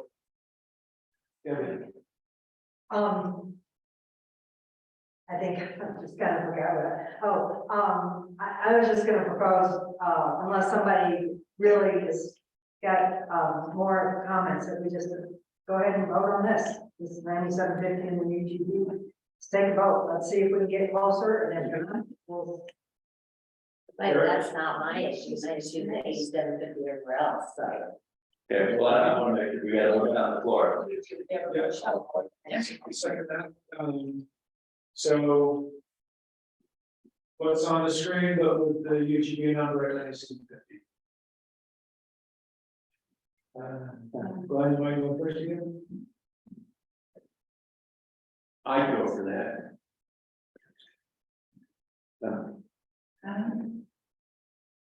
Yes. Christie? Abstaining for the moment, because I mean, guys, say something, I think the commissioners. For some of us to lose our integrity versus the importance of consensus, I'm really struggling with that as a moral issue. And I think it's kind of important, if the commissioners see a few no votes, that is representative of the community. I mean. We didn't say we're striving for unanimity. We didn't say we're striving for unanimity, we're striving for consensus. So a few no's is still. I think, yeah, a few no's, I think represents the community, but so no, sorry. Okay, thanks, Christie. No. Yes. Thank you. What did you say? Yes. Yes. Lydia. Yes. No, too high. Max. I'm gonna say yes to try and get consensus here. Thanks, Max. No. Yes. Like, yeah, I would say. No. No, you're no. Double no. No, for no. Deb. Yes. Yes. No.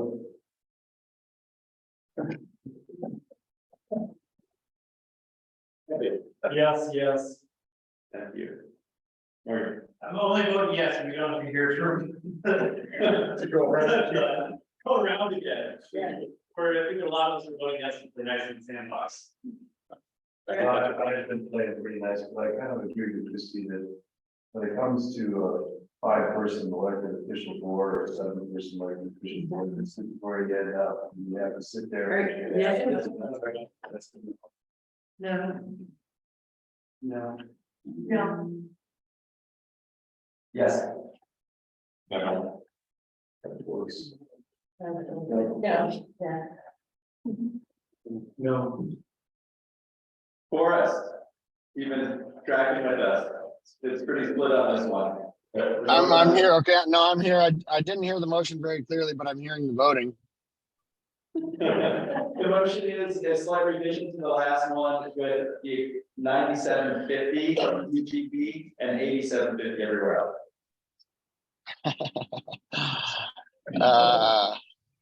Driving for consensus. I mean, I think we're starting to slip a little bit here from where we're trying to get to. But if it's the only option, I'll go with it.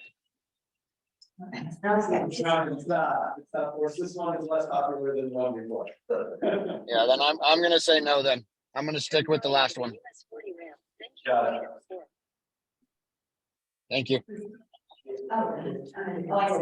You were, this, I got 13. So we're not. All right. Thank you, Josh. She's fine. Consensus. Yeah. Consensus. Can we call it nonsense? Move on. I think it is becoming, there's part of me that says, we take these suggestions to the county commissioners as they are, and say, this is what we propose. This is where we all came down. And I think that, Christy, you're bringing up a really good point about after a while, you start to feel like maybe you're keeping this. I mean, I really go with the bar, instead, let's go with the 19 versus the other, just move on. It's 7 no's.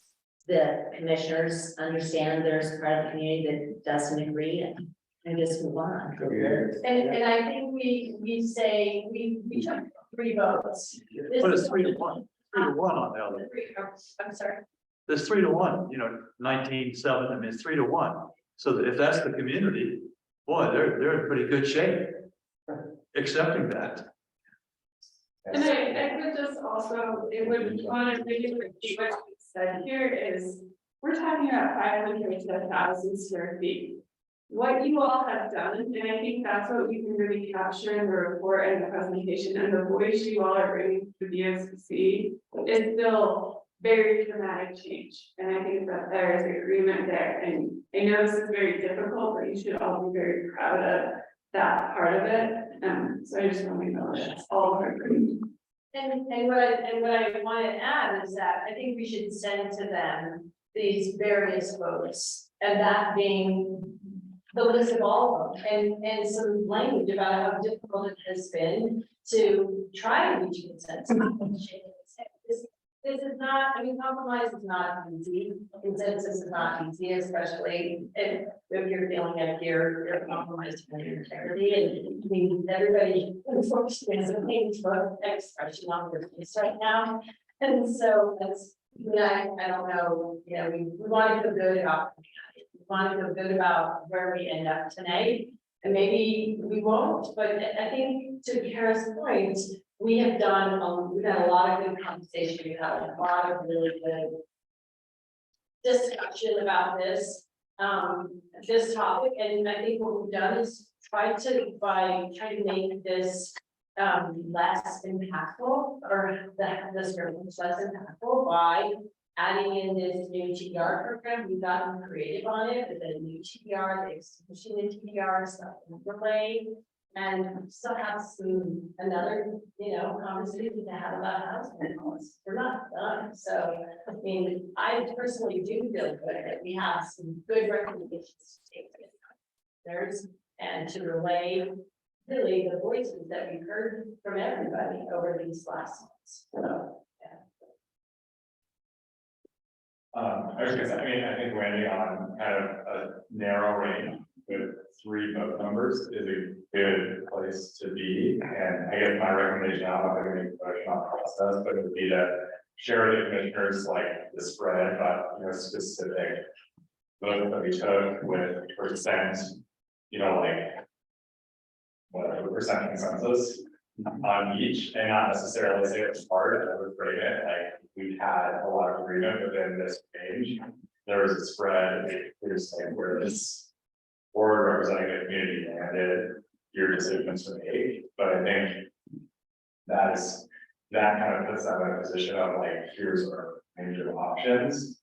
And, then I'm guessing if that is the spread that is being considered, we could live with what they decide and feel good about what we put forward. And I think within that explanation of, the detail of that, we found the unanimity in the ribbon on the ceiling. Nice and good. Alcohol delivery here. What is the, do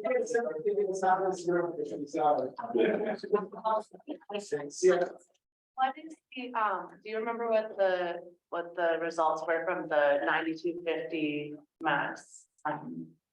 Vote, is this From the last meeting? From the last meeting? Yeah, I personally feel like we should get narrow a number as possible. Not just give a range, not just say we had a hard time, I feel like we need to be like kind of bold here. Like Bill said, and specific. And what about taking a straw poll and then just using the average? So everybody can be happy. I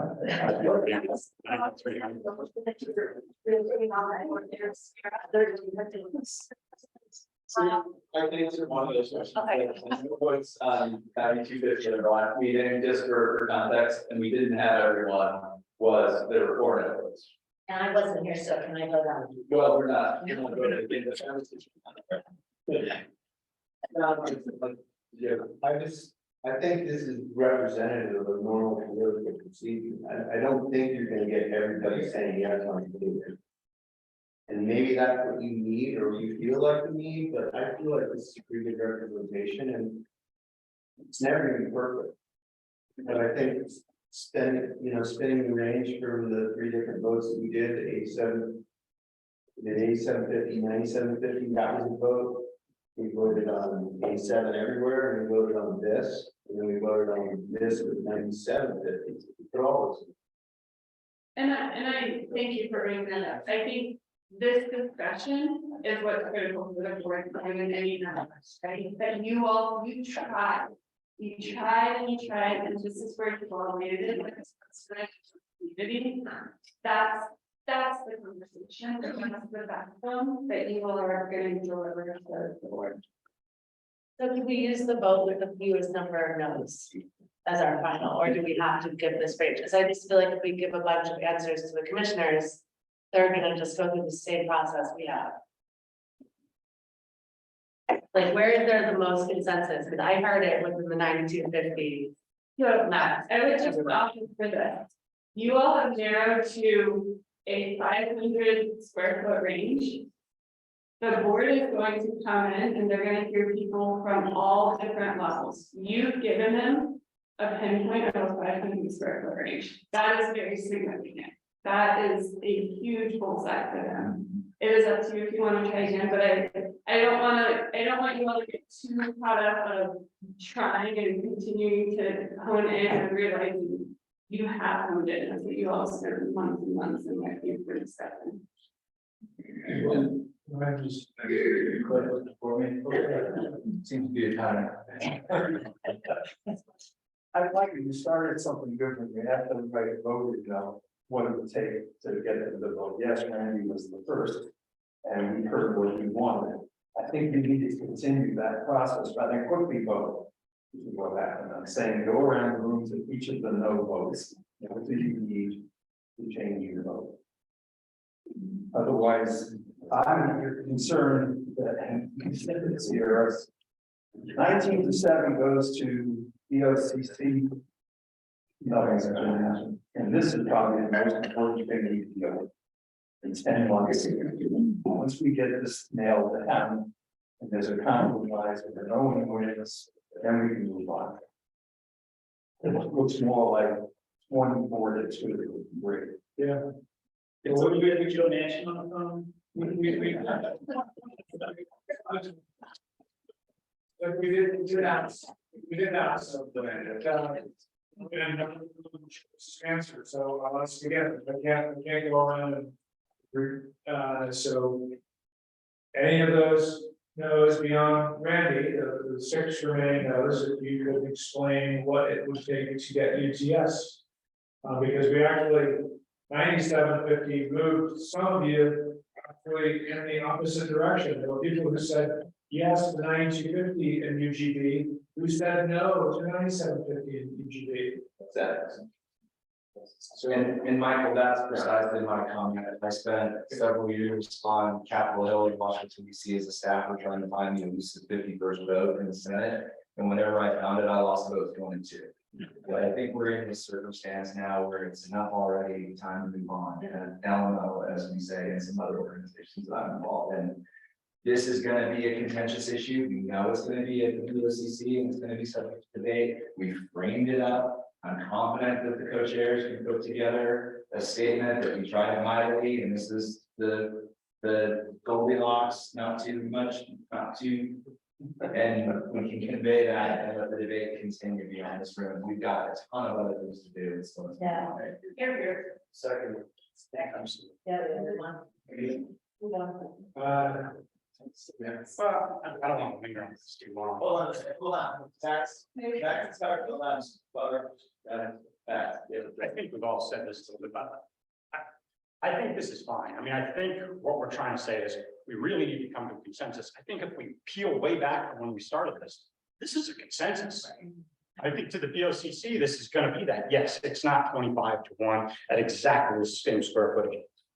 Doesn't really matter to me personally. And the reason it doesn't matter to me personally is the same thing that I said from the first day that we're in here. This is not the greatest issue to me.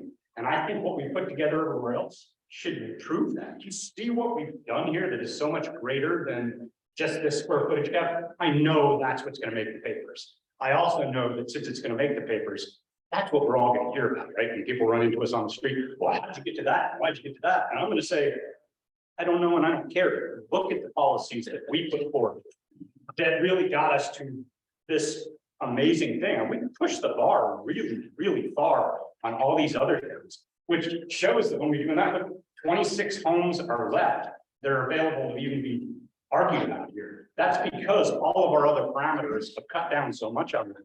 And we need to remember that when we're having this discussion. So long story short, I think this is fine. I think it is consensus. And let's remember when the newspaper says, well, what's this square footage? Let's list off the 10 other things that we did that are the really, really important things. And let them know that the 7 were rooting for 15, the 7 were rooting for 92.50 or maybe 97.50, but gosh, that's a huge change. So in short, let's Yeah. It's not only. Right. Nobody really wanted to go on 97.50. Tim, I am willing to change from 7 to 6. Because I was holding out for the 97.50 with the caregivers.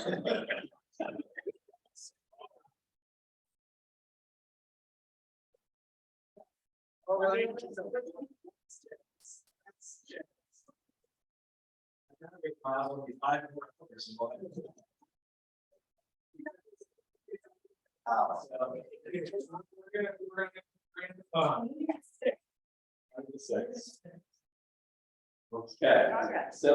Like that. So we discussed tangentially a lot, but we wanted to make sure that now that we've had the Max's point, all of these other discussions, we've bar so much on all of these other things. That we understand what's left for the overlay to do. So in moving this down, we've described the intent, that it is designed to help me preserve that real character, to reduce traffic and for less cannibalization of workforce from SDR and special events. The cons of the overlay are that it adds complexity. So the overlay is, I believe it begins on page 17 of your, actually page 16 of your recommendation table. And we can go through it. The three specific uses and impact is when we get farther away from surveys. The overlay categories establish strict standards and use for properties within each overlay area. And you can see the map here. We've blown up the legend. So everything with the rural and remote is blue. Beyond the pavement is purple. Yellow is the rural valley zone. That's the correct term. Highway 82 corridor, very clearly in the brown, and then use the UGB in the light purple. So the highlighted stuff is what we really want to talk to you tonight. Is what are those applications in the zones, and then how do they relate to special events and SDRs in that second bullet? For zone A through C would prohibit special events, and zone B through E they'd be permitted with regulations. So Michael, is that a setup? Is there any other key points you want to make before?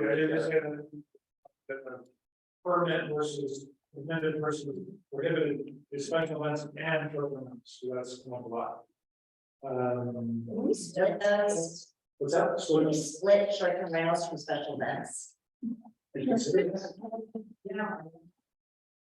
And Forrest, I know you had some comments on this one too that were along on, oh, Forrest. But we do have. Yeah, Forrest we makes got a good it. point. You're done. Let me just, if I may, just have a little more, just explanation, so this highlighted section that talks about the branding of TDRs based on the overlays. So you can see that some are 0. And then rather than list the number of TDRs, we listed the square footage. So zone C up to 1,000 square feet, when it's TDRs, be obviously 2,500 TDRs. But I want to remind folks that, so again, there's 2 components to additional square footage. There's this TDR count, and then there's also the allocation count. So looking at zone B, so if you wanted to build to 8750 there, you can only get 1,000 of the 3,000 square foot that you would need via TDR. You have to get the rest through the allocation system, as this is currently proposed. So that means, you know, there's less certainty, there's less expediency, there's more time. So say that to the folks in the room who are worried about that, the whole size number being too big. This is a spot where we have said, look, if you want to go big, it's going to be harder. You've got to go through that allocation system. So if that gives any of you some comfort, it doesn't mean it's impossible to get to the big number, but it's harder and probably slower because you're in line versus just going out and finding the square footage via TRs because you simply cannot based on this overlay proposal. Go ahead. Well, I know I always talk about the overlay and how I am against part of it, and I think because I am in zone C in the rural valley, I feel again, and it's more of an education, I think, for everyone, because perhaps you don't know what it's like to live in zone C and be a rancher. And there aren't that many ranches left in that portion of the valley. However, we are devaluing their property values by putting these restraints on the rural valley. And, you know, I know everyone's worried about Warner Road, but I live 200 meters from Garfield County on Prince Creek Road. And we are a ranch, and by only giving 1,000 square foot TDR, giving less square footage to the home you can build, no TDR, no STRs, and no special events, really puts a burden on the rancher to own his property or her property and maintain it. There's no money to be made in ranching. There are very few ranchers. Everyone loves that they're green and irrigated and perfect. But I've had a special use permit for 20 years, and we function under the parameters of the special use permit. We're permitted weddings, bar mitzvahs, yoga retreats, whatever. And we used to have a bed and breakfast, but we've extinguished that. And that has allowed us over the years to make some income to pay for taxes, insurance, and things that, you know, would be a burden. So I just want to educate everybody when they go and say that in the rural valley, that we need to extinguish these things, which I think would you, is there a change that you would make? I would allow the STRs and the special events and square footage that you would normally allow the 8750, and which I think that is probably permitted at 8750 currently, and TDRs.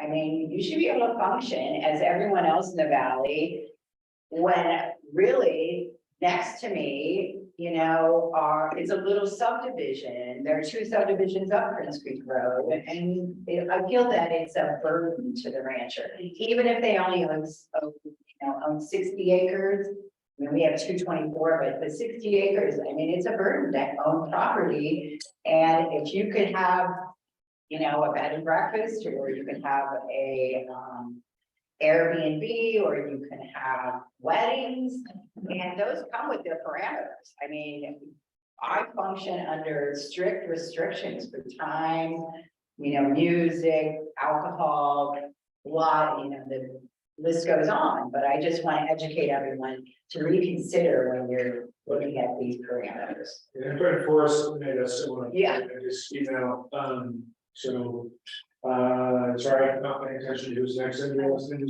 school. Yeah, but My question was on the allocation path. The square foot quota system we're talking about, the new development, 28,750 square feet, those are the allocation numbers that we're saying that we're forcing everybody through because they can't buy PDRs and get to the elevator, to get to the square footage they're looking for.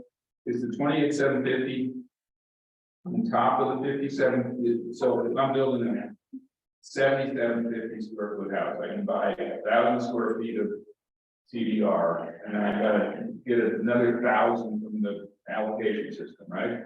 For new development, is that 1,000 out of the 28,750, or is that 7,750 out of the 20? Does that make sense? I mean, so for 28,000, they can give those 28,700 this year, development allowed here, right? Let's what it says. Let's get rid of that. So, okay. 28,750 square feet of allocation year. So does that mean 28,000 square foot allocations a year? There is 28,000 available in the allocation system as a starting point, right? There's a lot of changes, you know, yeah. The next question is how does that number get reduced? To get reduced, the increments above your 5750, or is your 5750 plus like your full build size, you're full out of that? Your full build size, including your TDR, would be pulled out of that number.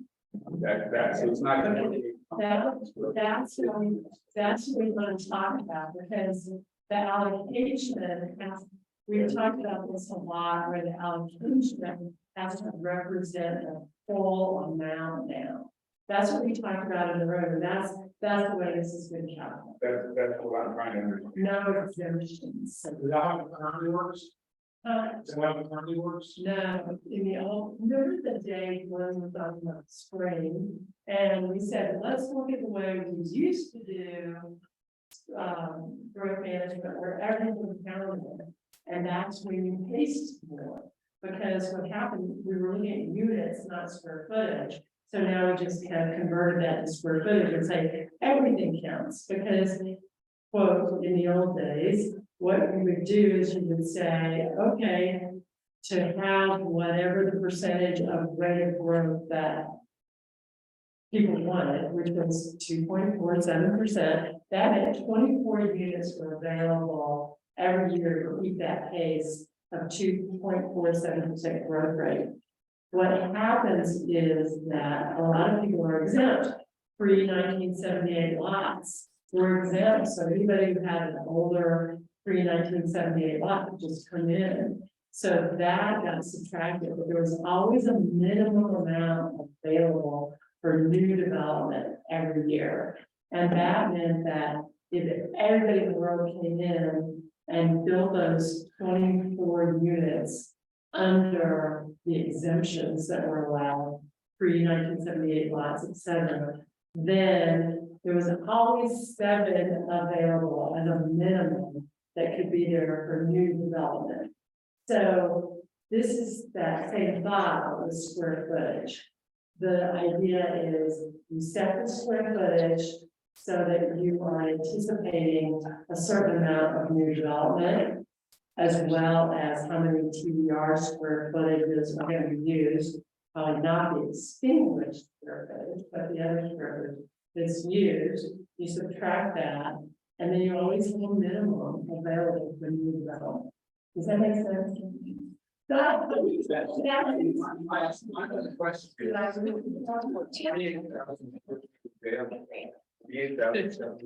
Redevelopable. If you're buying them in 1,000 square foot increments, developing 57, 50, or wherever you're buying 1,000. Well, now everybody's gonna go through allocation because you got 28,000 square foot of allocations every year. Why would anybody buy TDRs? You just go through and you get one this way. Am I missing something? But that's your whole house. That's No, your. that's my question. As long as only, if it's only the 1,000 square feet above, and Cindy just said it's the whole house. Yeah. That's what I think you're, but Randy was saying, want to understand. So I think it's a valid question. I mean, if there's 28,000 square feet available through allocation, is that gonna be the pathway that people choose instead of T-Dot? Is the. think there'll be 28,000 square feet available. So what we'll do is have a quota, like 50,000 square feet. I think you have to increase the quotas, and then you subtract from that all of the exempt development that occurs in a year. And this would be when you take that 50,000 and say there's 40,000 square feet of exemptions built. There'd be 10,000 left, and that would be the quota for the next year or 2 years down. I was thinking 2 years down, so people would know ahead of time what the quota is. But that way you actually pace the growth rate, if you know there'll be a maximum of a certain amount of square feet built all the time. But you're always going to subtracting the exemptions to figure out the quota 2 years down the road. And that works. I just want to make sure we're not adding 28,000 square feet, 1,000 foot increments on an annual basis. That's the part I didn't understand. And I thought it worked something like this statement in my description, right? So that you gotta find it through application and just, like, I think the application is pretty long, so. Right, but I'd like to square footage there, 500,000 each. Yeah. Yeah. Thank you. So we're on this topic. Yeah. Do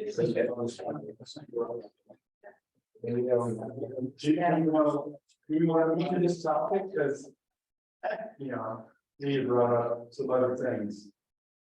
So I think to Lydia's point, we started on SCRs and we jumped into a clarification that was important. But I think we should take it back to the SDR special event comment. Does anybody else have any follow-up to that topic? One topic at a time. Correct. I mean, I just want to say I'm really sympathetic of Lydia's comments and appreciate it. It wasn't something I really understood, even though I know you brought it up before. But I'm seeing a little bit, they do, I think it's really important consideration. I think it's more nuanced for that is part of. And I want to make sure we can pull the thread out on that one. Any other follow-up on that topic? Yeah, but. This overlay category description describes rural and remote, not rural valley. So, category A, as a recommendation that there would be, that STRs and events would be allowed in rural and remote. I don't have a problem with it. No, no. So it says right here, recommendation, through something, consider restricting. For not just 30 days, but also 60 to 90. So the clarification is by state law, short-term rentals defined as 30 days or less. That is the recommendation from all you is no short-term rentals. No, the conversation is extending the rental period beyond the 30-day definition of short-term rental. So you're talking about a different subject. So rural and remote will not have SPOs. Correct. But that's I don't have a problem with ranches having either short-term rentals or events. But I would think that based on what happened with Redstone Castle and the amount of how the neighborhood reacted to the ranch, to the castle becoming an events place. There would have to be some kind of system put in place where the branches aren't disturbing the neighbors. Well, that's all taken care of when you go in front of the BOCC and you have neighbors, giving their feedback and, so I found that the BOCC was much nicer than the neighbors. They were, they give you their parameters and their recommendations, and they usually like to be, helpful to the ranching community. Yeah, clarification, yeah, really is all check it out, special review, like special event venue, which is a facilities, that allows a certain number of events and it has all sorts of restrictions. I think the other piece of this special event equation that we're dealing with is, if you're not a venue, you can have up to 3 special events on your property a year going to the special event permit. Those can be very large events. John has seen some of them out in his neighborhood. So I think what we're seeing is everybody's going, well, we've gone Prince Creek, where are we going to do the next wedding, and how about some other grant? And so we're seeing them in small increments everywhere. And that was kind of in my mind, a concern about special events beyond the venue. I mean, there is a use for a venue. It's limited to certain areas, that's a permanent decision, but special event permits for something happening anywhere in the county, whether it's landing, or we have, issues or other places. Anybody can walk in the door today and submit a special event permit to do that, and not go through that process.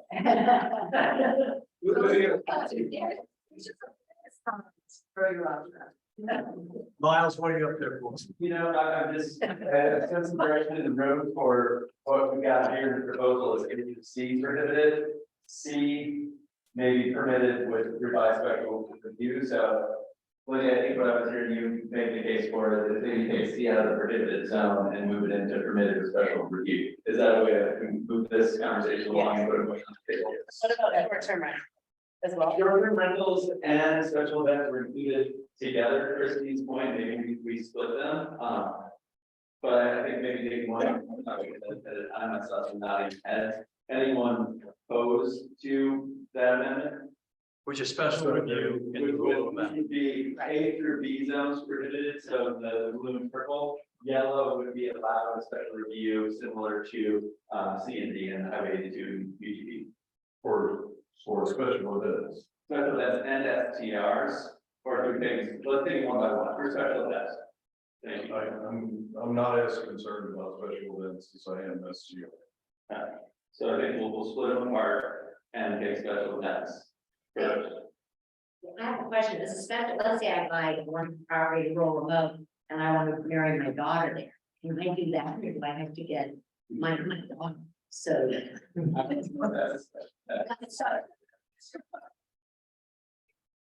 Thank you, that's fine.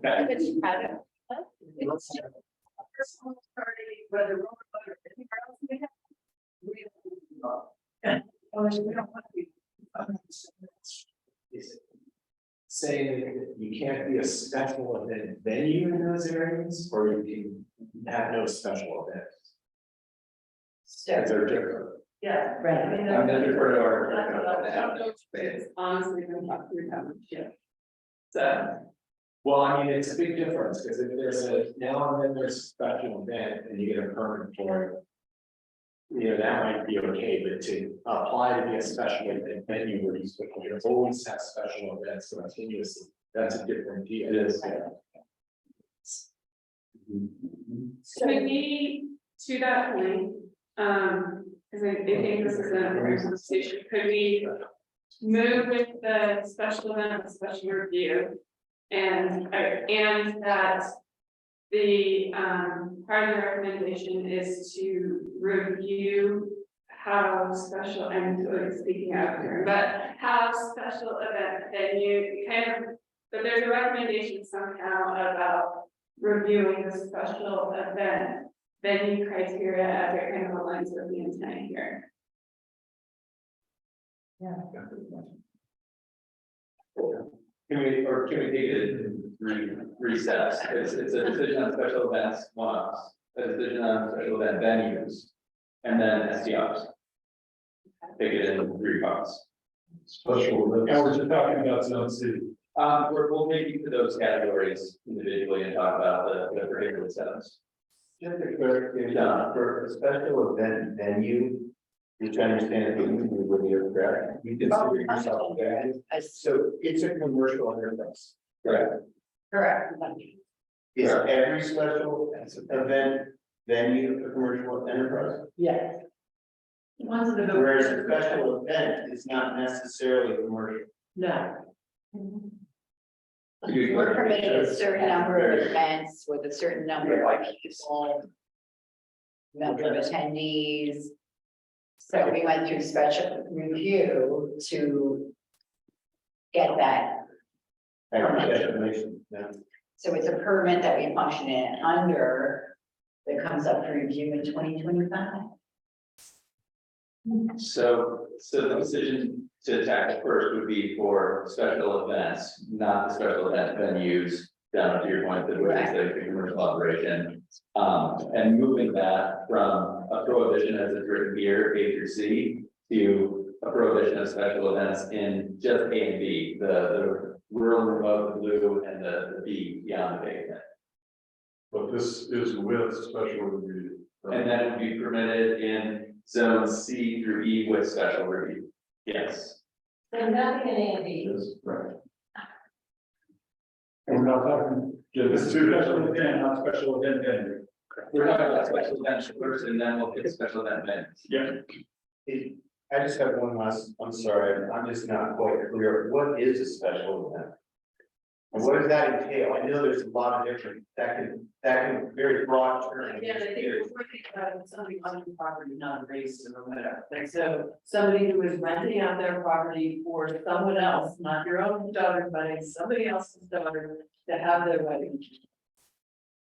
Again, somebody could, a property today can do that, come to us 3 times, get special event permits to do that. They can be on any scale of. Unlimited size. There isn't anything that they can only be this many people, or it can only be, you know, it's just kind of, come show us what your plan is. We'll refer it out to the caucus and whoever else we think needs to know about it, and then we write them. It's a much less intense process than what Lydia went through to have it, be a permission over time. I just want to have a big ass party. There's 250 people. It's fine. Yeah. It's not regulated if it's the owner holding the event on their. What do we have to cover charge? Yeah, it's only if you're, you know, renting it to someone. What would be an example of something other than a wedding? Birthday party. Birthday. Retirement party.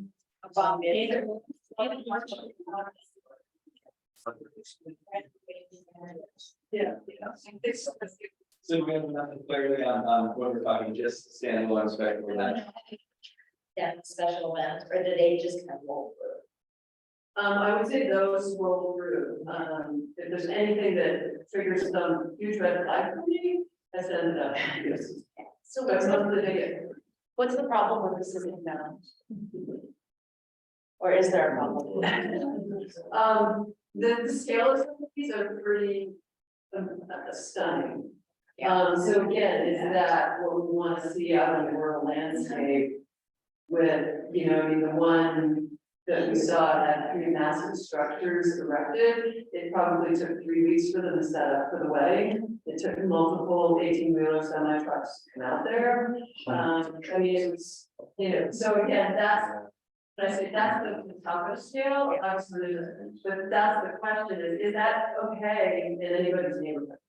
And what I'd like to just add to that is that the special event versus a special venue just adds more uncertainty in those more rural areas, because you never know who's gonna apply for what. And like Suzanne says, they'll probably roll through unless there's a huge objection from, a caucus or an extra member. But, so that's, the question is, are all those things appropriate in these more rural areas? I think special event venues, like Libby was talking about, have been much more regulated. And we know who to go to. I mean, if we hear that there's just craziness going on at Lydia's, we're there, I mean, so. So that's, it's easier to have someone regulated under a more formalized permit. So that's the setting. And you can go crazy with what criteria and how to change those criteria for special events, and that might be your recommendation to do that through a special review. Or could it be caucus dependent, sort of? I don't think the board would be able to give that. Joe, clarification? So we could recommend against special events by special review and allow the other type that Lydia has. Well, that is a special review. So. Yeah, but I I think it's based on my experience, and the way it has more definition. Joe, you're absolutely right. The way it's written here, anything that's permitted would only be permitted through special. I just want to share one, kind of the outside end of the spectrum is, which some of you may or may not know, but some of these special events are at a scale that's staggering. And to the tune of helicopters flying in and old snowmen, and it's like, whoa. So I think the special review part of special events should maybe fall in line with the special event venues. Or at least there should be a little bit of control on it so that, because we live in a crazy place and people that have crazy amounts of money do crazy things, maybe it's not fair to everybody. Yeah. And that's why, John, I think it's a great point, and that's why we didn't have revised special event review right now, because there does need to be a little bit more rigorous. Lines means more More rigor for special events. for special events. So I think the motion on the table was for special events. Do we want to change the prohibited zones from, as it appears right now, A through C to A through B? So prohibiting them only in the blue and purple versus the blue and purple. Any opposed? But revised. Yeah, and anything allowed would need to go through the revised special review process. Well, I would allow them on a venue basis, but not on, just, I would continue to prohibit them as special review, special events. Right, in zones C through E.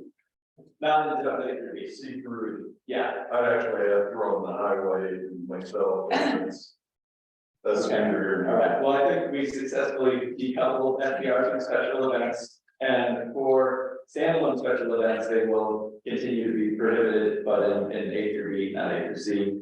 Can we move on to special event venues, which is that next level of special event where it's a recurring commercial enterprise in a location? And currently, as it's written, those would be prohibited in zones A through C. Do we want to make any changes there? Right? I think they should continue to be prohibited, except existing uses should be grandfathered, existing venues should be grandfathered. Yeah. You've demonstrated, you've already got through the special review permit as a venue. Grandfather, if you're in. So we got a motion on the floor, anyone second? I'll second. Any opposed? So we'll keep it as written with the exception that existing venues are grandfathered in.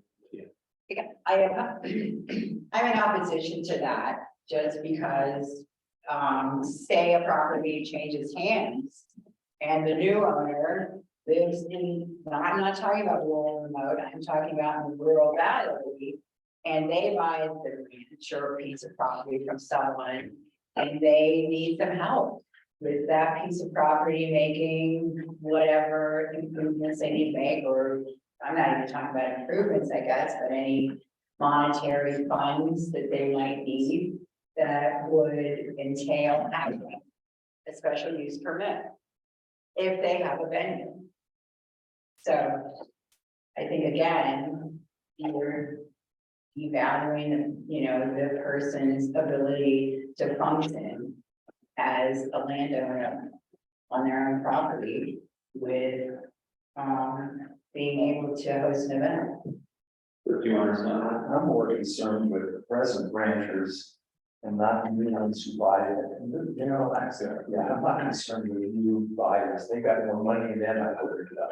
Well, I think, and I know you probably want to bring this to a close, but what I know is true is if you don't allow landowners to be able to pay for their overhead, if they aren't billionaires or millionaires, then they can't function, and so they have to sell their land to a billionaire. I'm talking about preserving your ability or owning the ranch. I get it. Or your neighbor with its ranches. Right, but I'm just looking ahead at someone who, say, the rancher's family wants to take over the ranch, and then they say, oh, well, she does weddings, which happens. I think I want to do them, or I want to have this venue, so I think, But wouldn't that fall down the line if you said your family? well, not my family, but like a neighbor's family. I just think that, So, but can I just try to bring us to a close? Yeah. Would your proposal then be to have the same zone prohibitions as? Battery zone. I would agree. I would second that. Okay, Max, can you restate the second for me? Well, they're the same uses, so all we're doing is incorporating zone C. So see, And with so D and E. consistent. And I agree, I think it's more fair, it's more consistent to the other landowners, and just because somebody goes in for a venue does not mean it's gonna get approved, right? I mean. Right. Suzanne, that's a different deal than just these three special uses, it takes a lot of. And I'm guessing you say no to those, maybe not often, but if it happens, if it doesn't seem appropriate for the community or whatever. No. Lydia can tell you a story later. Well, we do want to get to. That's what I would say. I feel like that's fair to other property owners. And so just to be clear, the motion on the table would be to make that consistent with what we decided for special events, special event venues, also permitted within zone C through E, provided that they go through the special event regulations that are revised in that. Great. So that's the motion on the table. Any opposed to that? Moving on. Should we say all in favor, just? All in favor? Aye. Any opposed? Okay, let's keep us moving. SPRs. Should be easy. Yeah. SPR.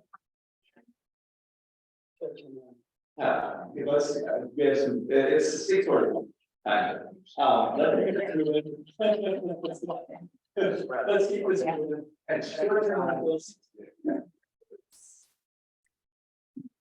Short-term rentals defined as any rental less than 30 days.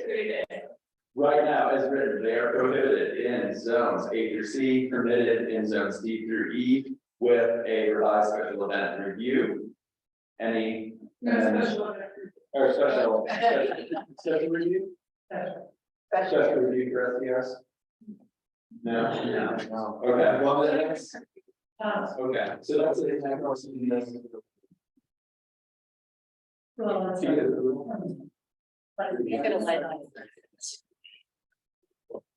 With approval, with approval review. That's one of the imprecise language pieces of grouping these together. So to restate, right now, STRs are prohibited as written in zones A through C, permitted in D through E with the special approval review process. Any amendments to that? Yeah. I think similar to the special events, we should omit C from that because, I don't have property, we wouldn't be able to hold on to it if we didn't do short-term rental. So the motion would be to make these all consistent, they would be prohibited in A and B and permitted with the review in C through E. Yeah, that's my take. And So my question is probably to Kara, but I'm wondering, because people game the system all the time with in the rural remote zone district for short-term rentals. I'm wondering if we can stipulate that rental shall not be less than 6 months. Rather than taking 30 days off the table, or less than, 60 to 90 days. If it's clear that rentals cannot be less than 6 months. I think it's gonna be a lot harder to game the system, because that's what happens now all the time. Are you talking rural Rural remote, you're talking AM. If you want to rent something in rural remote, you gotta just rent it, you're gonna kind of probably live in there. And it's got to be 6 months minimum rental. If you just eliminate 30-day rentals, they're gonna game it, it's still gonna end up being a nightly rental, because we've already seen it happen. They just play with the amount of rent that you pay and pretend that it's really for 31 days. Or 35 days, but you're really only there for 3 nights, or 5 nights, or whatever it is. So here's what I would offer, because I think there is a legal question that we don't have clarity on by state. We have the ability as a county to regulate and restrict rentals of 30 days or less. I hear the intent there, and I think we just need clarity. So what I would recommend is you keep it very clean. Short-term rental is the definition by state of 30 days plus. You keep it as prohibited and that you choose for C through E, and then Randy, what I'm hearing you, and then I would add a second piece to rural and remote and say, explore the ability within the legal, what blah, blah, blah, blah, of, further restrictions on it. That makes sense. So we do 2 votes. 2 votes, yeah. Right? Should we take, and Cliff, you want to respond to that real quickly? I thought we clarified earlier, no STRs in rural and remote. Right, and that's correct. We're trying to strengthen it, we're trying to strengthen it a little bit more, so people can gain this. So to Mona's point, it really is 2 motions. That's That's not. exactly. How you gain the system. No. We're gonna have to- Short-term rental is defined as 30 days or less. Yes. That is the definition. That is on the table of prohibition of no short-term rentals. How it is gained, to what Randy is saying, is you can rent it for 31 days and we are not restricting it. Oh, okay. So that, So instead of charging $5,000 a night, you pay for rent, it's $100 a night, but it's for 31 days. I'm only going there for 3 nights anyway. And that's really happening? Oh, yeah. But state law doesn't permit us to expand the period. so, yeah. Yeah, so to address your motion first, and then we'll get to Randy's. The recommendation was to just make this consistent with what we decided on special events, A and B prohibited, C through E allowed with review. Yeah. I am absolutely convinced that a lot of the community upset that has happened over the last couple of years is caused by the influx of STRs. And as they become further removed from goods and services, I think the problem has gotten worse and worse. And I am totally opposed to STRs in the rural area. In zone C. Yeah. Yeah, the yellow zone. Anyone else opposed to SDR in zone C? I just want to tell you a story. We live below the rural and remote zone. There's a big house that's non-conforming, a hurricane going right above our house. It got short-term over Christmas to a family, a large family. They used so much water, our spring went dry, and I hauled water every 3rd day until last week when our spring came back. So this is in the land, so it's, and this is what Randy sensitive too. And at least they were there for weeks, big family, but who knows what their lease, maybe it was 31 days. So it happens. What zone was that in? Is that rural valley? Or rural? Well, I mean, you some things rural that. Some it's hurricane is rural. But it's a big house, it's like 7, it's where the pickup is there. Yeah. It's not. So, Glenn, I think that means you're opposed to STRs in zone C. Is that some fair summary? I don't think there should be STRs in zone C, no. And Joe, I believe that you, anyone else? Yeah, this might be getting the weeds a little bit, but one compromise maybe is, requiring primary residents on the property to be able to do short-term rentals. Because that might solve for some issues that you might have, if you live on the property, you need to maintain it, if you want to rent out a cat or regular room inside that same structure. But then to address the other concern about just a vacant property, just turning over hands, and being used as short-term rentals and causing a lot of angst in the community. That might be a path forward, but I don't know how specific. Yeah. And that is something the primary residence clause that's used in other communities for zone C. Is that a good compromise that's proposed by Nick? That's what you do that, yeah. That's even more intense. We don't like intensity. But it's, by having a primary resident there, you've got some control of the property, you've got someone there to, you know, kind of monitor what's going on. And, I mean, I think that's a much better idea, than just, you know, turnkey walking into a property with no supervision, so to speak. There's no supervision, but it also addresses people's concerns about these properties who will remote, taking a spot up for investment properties for renting. Well, this, to get us to a good policy statement for this is To Sierra's. the resident, primary resident clause for zone C. Any, one second that? I'd second that. What does that actually mean, though? Someone, a resident has to be living on the site to rent it out? Or can that has to be a primary residence? Like there's other jurisdictions that have done similar things. I don't want to kind of reinvent the wheel, but it seems to have drastically reduced the availability of SDRs, solved for some issues, so it gets more longer term residents and renters in there, 6 months or whatever, because you can't do the short, but this one that would be able to do short term rentals unless they were also be primary residents. The city of Aspen has their tax set up this way, and they've got 3 classes of short-term rentals, so they're able to distinguish, you know, owner occupied versus classic, which is the condos and COLA, which is like a true. Well, it's owner occupied, you can rent in the city 120 days. My point is, but it's a short term for 20 Sure. days. But Debbie's talking about on-site supervision.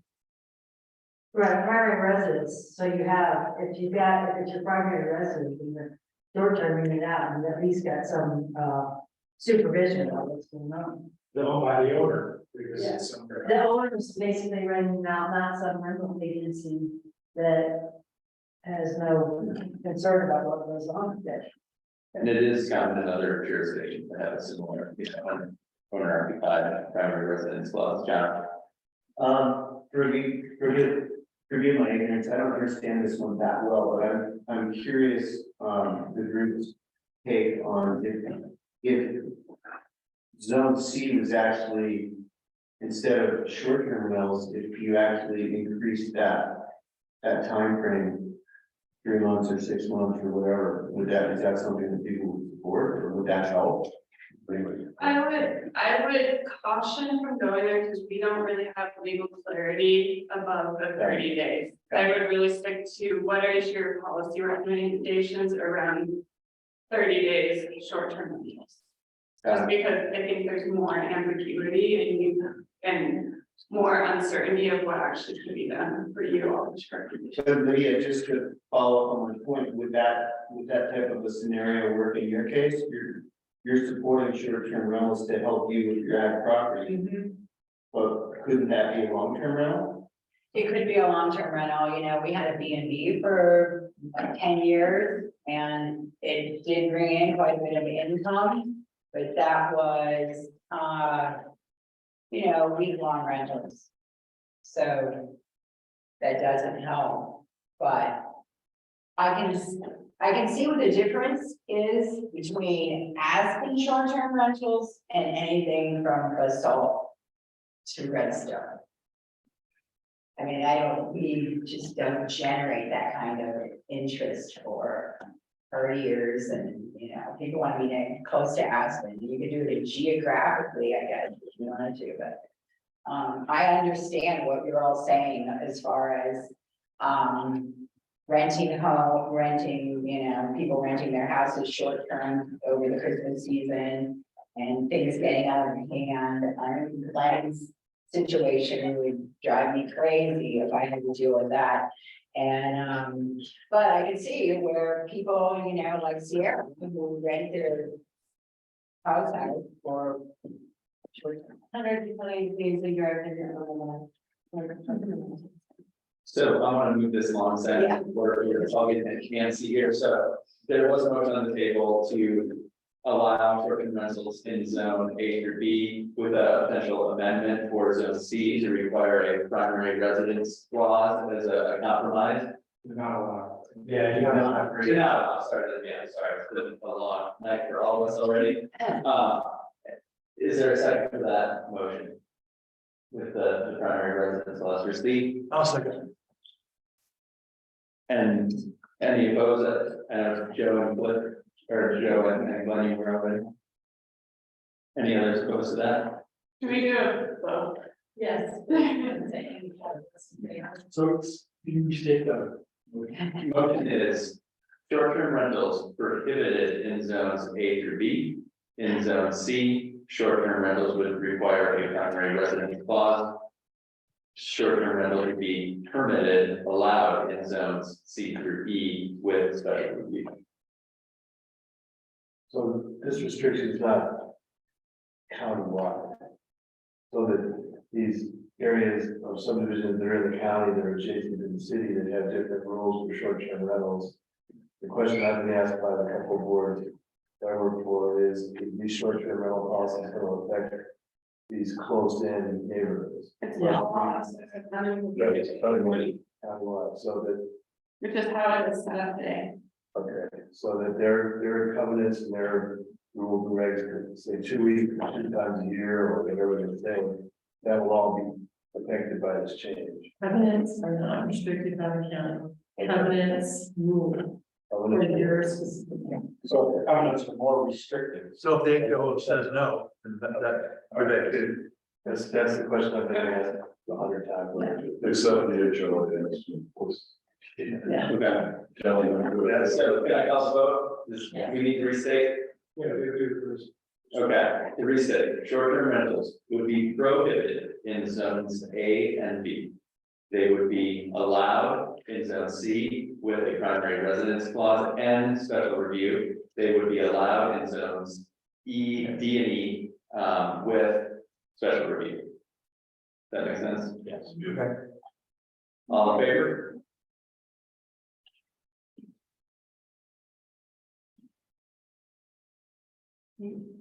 Any opposed? Unanimous consensus.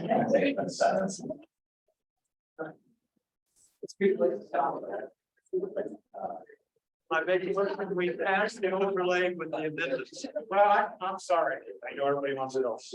I still want to talk about the TDR effect of these, so if you guys could bear with me 1 more minute. And I mirror what Lydia is saying, but I second it with, and I didn't think of it until you just said a little while, Michael, and I think you're thinking of it as a benefit. So these people in zones C and D could still build up the maximum square footage, 8,750. But what you were thinking of the benefit is they have to go through a GMQS system to get there, which would delay it.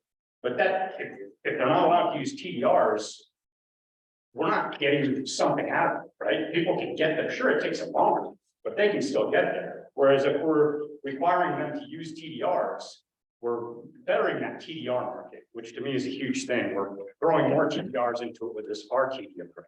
And we're getting something out of it because some of that, remember, some of that square footage is going to get thrown right away, right? It's going to get extinguished. So I strongly recommend that both C and D would go up to 3,000 square feet of TDRs for that very reason, because I think otherwise we're allowing them, they'll still build to that maximum and we're not getting any benefit out of it. And then through the TDR market or through extinguishing square footage. Does that make sense to everybody? And a clerical point, 3,000 in the UGD actually needs to be 3,500, given that we just said 9,250. Good point, yeah. Right? And 3,000 in C and D then. Yeah. And at that point, if we go with what Max said, then basically there's no, it's up to the max limit. There's no limit on the TDRs used. The limit is actually the maximum house size. I know you guys have heard me say this before, but I'm really worried that we're throwing extra TDRs into the pot, but we're not getting extra places for them. In fact, we're taking away a lot of extra places for them in land. I think the flip side of that would be that having them to use both kinds would create some incentive to stay at a smaller number, to stay at the number that they can get to just with TDRs. And it also has a potential pacing value in forcing some into the allocation system because there is a line that you're, so TDRs. But you're right, we've made that expedient path mostly beneficial, but I don't know if we can say it's only beneficial if everybody's gonna go to their maximum square footage. If there can be an incentive to use TR and build 1,000 square feet smaller, not sure the delta between what TR get you and what you need for allocation. I see what you're saying, and I'd like to comment on pacing, because from somebody who's a contractor, I think the pacing thing is getting well overrated because it's already pacing right now, right? Anything that's gonna go over the 5750 is gonna be paced, right? Like, I mean, significantly paced just because of the complexity of what was going on here and the way that they're gonna have to review it. So that one I don't buy. I see where you're coming from, is if that makes it an incentive for people to go bigger. Maybe, but I'd rather, you know me, I'd rather err on the side of protecting the TDR system. So I think That's fair. I'm just wondering, yeah, I don't guess agree with you. I think we've talked about why this, the importance of this TDR, particularly to get this zone moving forward because of this. Because of the extinction. Yeah. May I, in the spirit of accelerated compromise, offer a proposal? Yeah. Zone C 1,500, zone B 2,500, zone B 3,500. Rather than you say that, TDR. Or TDRs, you can have up to 1,500 square foot land, so then 1,000 to 1,500 in the document. And C. In D, and then 1,000 to 2,500. And in zone E, and then 3,000 to 3,500, which is conforming with the max size that we established in UGB. And that gets you part of the way towards adding some demand for TDRs, but it still, I think, accommodates the pacing question. If somebody really wants to go that last 500 or 1,000 square feet, Yeah. then we have to add. Plus, they're already in tier 4. So we really have to ask the question, like, are you sure you want to do this and go through the brain damage? And the rationale on 33,000, 3,500 to allow all TDRs for that size is to land the most TDRs in that location. In their urban road boundary, yeah. And then. Which is also that. That's right. So you have to go through that double process and then actually you just. I think that then kind of make me feel better about the possibility that you're saying, like. I like that. Yeah, I don't know. So I'm just gonna update the table so we can all see the proposal on the table here. I mean, so everybody. Before we call a vote, we have a second for Ryan's question. Okay, so just to be crystal clear, the proposal on the table was to revise landing for zone C from 1,000 to, as it says here now, 1,500. It would be revising zone B from 1,000 to 2,500 and zone E to 3,500 from 3,000. Okay? Right. Okay, all in favor?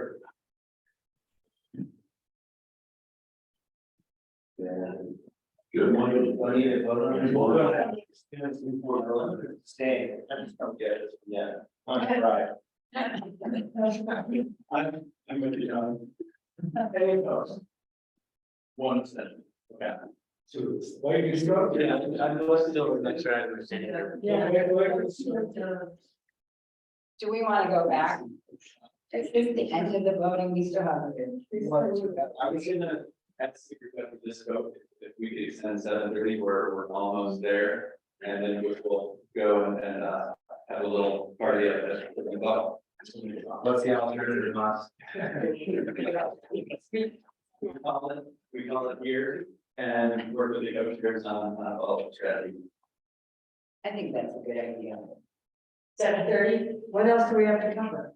We have affordable housing and then the recommendation there was similar to what we did for the TDR program, have a focus group before May 17th on affordable housing because there was so much energy around that. And we did make such good progress on the TDR program through the focus group. And then it was a shuffle on the package as a whole, see where we're at to really calibrate us going into May 17th. So we're almost there.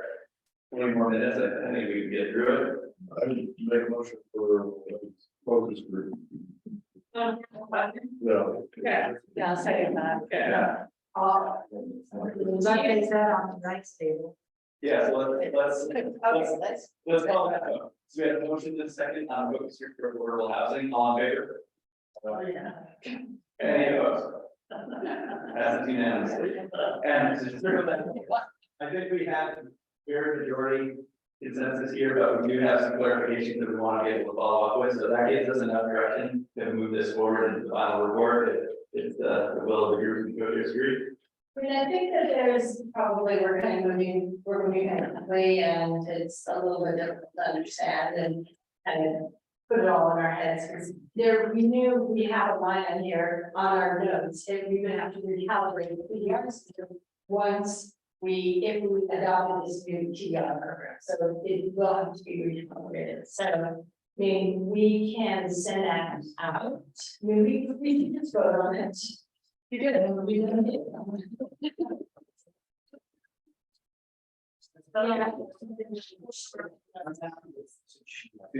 To add a vote, if somebody could just take 2 minutes and explain to me what we just amended and why we amended it.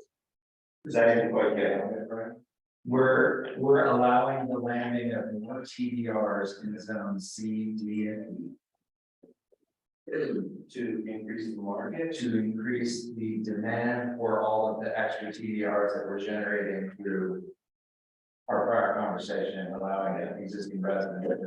So we're creating some demand for those to match expanded supply. It's not increasing maximum square footage there, it's increasing how you can get there through TDRs. One of the topics. Is that gonna take us away from the NQS, or is it just gonna focus more energy on our TDRs? It will focus more energy on the TDR system, but we'll focus more energy on additional requirements of TDRs. So it'll take more quickly to have a circulation. And with the exception of the UGB, you want to go all the way to the maximum, you still have to go to the GBS. Just got one thing, it's sorry, it's gonna, you know, we have in this work, we have made the TDR system in many ways the path that we want people to take, because it does so much good. We have to leave an allocation possibility on the table by law, so that we're completely taking away people's ability to build to their maximum square footage without having brought a play through TDR. So in many ways, if we could go 100% TDR, we would, based on how it exchanges more square footage, instead of 3 and 4. You gotta leave, correct, you gotta leave something on the table, and allocation, otherwise you're saying someone who builds their maximum square footage, they have to go out and pay for that. And Michael, nothing under this change in numbers prevents somebody from saying, I'm not gonna do any TDRs, I'm gonna get in the queue, I'm gonna ask for all my square footage. That's Through the process. Right, we're just allowing more of that to be done with TDRs than in the original proposal, those 1,000, 1,000, 3,000. So this is doing less pacing. correct.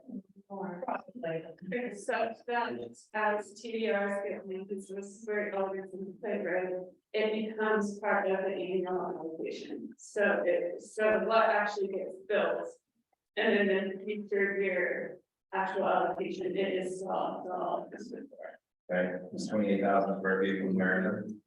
So. And the smaller ones are extra traffic, which is the other thing. So the allocation number 7. It's been delivery. Tim, before we dive into that, can we just make sure, I know our two extensions, I want to make sure we clarify for Donna. But So I'm just trying to calculate it. I'm still. So 557 I can buy. 6 DVRs at 3,000 square feet. I don't need to go to the GMQS at all. But only within the UGB or outside the UGB or. So as a proposal, now, if you're in UGB, you get all your square footage, your TDRs. If you're in zone C, you can only get, and you want to build up to the maximum, you can only get 1,500 your TDRs, the rest is going to your GMQS. So is that, Yeah. get you to a yes? Okay. Thank you. Anything going on, you say we're good? Yeah, I think so. My only concern is I feel like that map is just, it's hard to understand exactly where the zones are. I mean, And that's what's very, it's rough in here, but it's very intentional, to say this is for planning purposes, and we've been working on getting some, that will help, or makes sense. Cause I know it's. Because I think that is a big point. I mean, we're all agreeing on things that we don't really know where the parameters are. Yeah, because we'll get that coming back to you. Did you have a good question about where the allocation comes from? Yeah, that number, whatever, 28,000, is that changing every year or can you explain that? I will try and get it over to others. So the proposal in front of you, that is the allocation that is right now, and that allocation got revised. Motion process. So the recommendation is use that as a starting point, study it and figure out what actually is the allocation, and then I'm gonna hand it to Glenn. Yeah, that's a starting point. And everything that gets built, through extensions gets tallied up. You subtract it from the starting point, and that would be the quota, the way I see it, 2 years out. And so you're always going 2 years out, so the people, the year before, you're 2 years out, know what the quota is. It takes a long time to put a proposal. So that's the way the quota, all the exemptions, you subtract from the quota, and that's the quota 2 years out. Yeah, I mean, it wasn't in on the case too much. Right. The TDRs are the exemptions. Yes. And 5715. Right? But for additions, allocation is different and it's extremely small in my opinion. Allocation. Yeah, for additions, it's. 65. Yeah, and I think. Well, nothing about this table will suggest that it's gonna go way up. No, it says it's a starting point and that it should be studied given all your kind of recommendations for what the starting point would be. Okay. Well, but let me make sure I'm saying, the way Glenn's representing it, the number that's in there right now would not be, wouldn't be Yeah. accurate at all. It's not even. That needs to be clarified. So I think that an amendment that we need to make to this is, given everything that's been decided tonight, which is substantial, we need to recalibrate that. Is that a fair percentage? I would just say, I don't think I can calibrate it, I think it's, we just need to say that's the starting point, you can say, based on our decisions, then.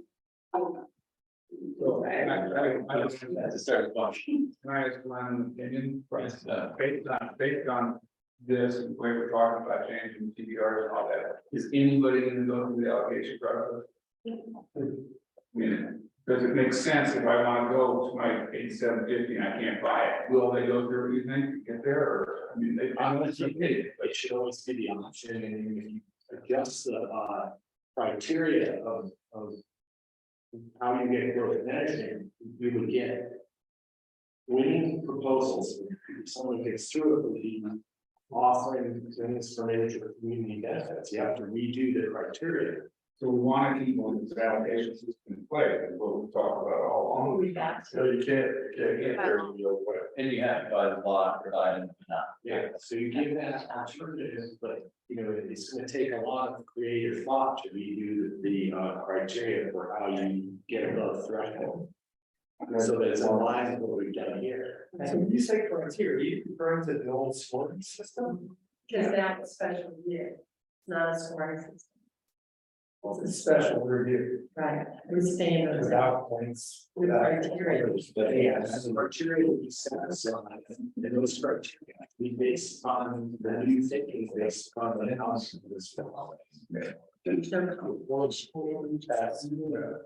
And good luck, not writing both these. So This is a very confusing issue. Yeah. Right, and so going back to what Doug asked originally. About how things track against the allocation system, right? Forget that it's 28,750 or it turns out to be 50,000, whatever it turns out to be. So if we're counting exemptions. As a measure against this, and Glenn, you just said that, so if the TDRs that actually get landed, I'm assuming would get deducted from this. But Doug's question was, okay, well, I'm gonna land one TDR on my property to whatever it is. And I had started with 5750 and now I'm at 6750. So that's 6750. I didn't apply to the allocation program, but I'm implementing a TDR. Are you saying that it gets subtracted from the 28,750? Because if it does, then 28,750 is. like, Yeah. Yeah, it's right. Yeah, it'll expire immediately. That's what I'm saying. That 28 was based on a different. It's gonna have to be way than what he's saying. Will have to be adjusted. I think there's gonna have to be some very specific modifications made to accommodate all of these changes. We can't, like, you can't use the old parameters that were in place before in order to implement the new system that we're recommending. yeah, maybe we're gonna look at the numbers. So the current one, there is a ratio. It seemed to be based in something that, like, as the number obviously has to get dramatically bigger for the full home size to be subtracted out of it. Or however precisely should be stated, that like this is just a kind of starting point for the ratio, right?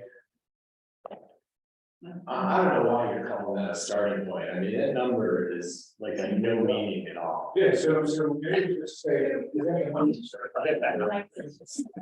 Because before, before we were only counting new additional square footage. Now the system will count all the square footage that gets developed in any given year.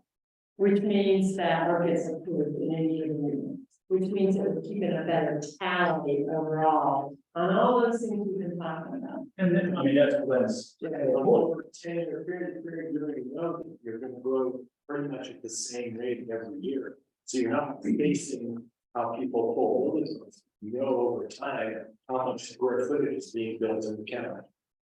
What happens to unused lots? If there's no conversation. I don't think like that.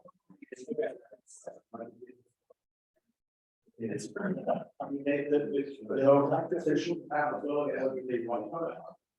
Or whether they carry, depending on, and I think a lot of this monitoring with the growth looks like, see how it feels, you know, it's like.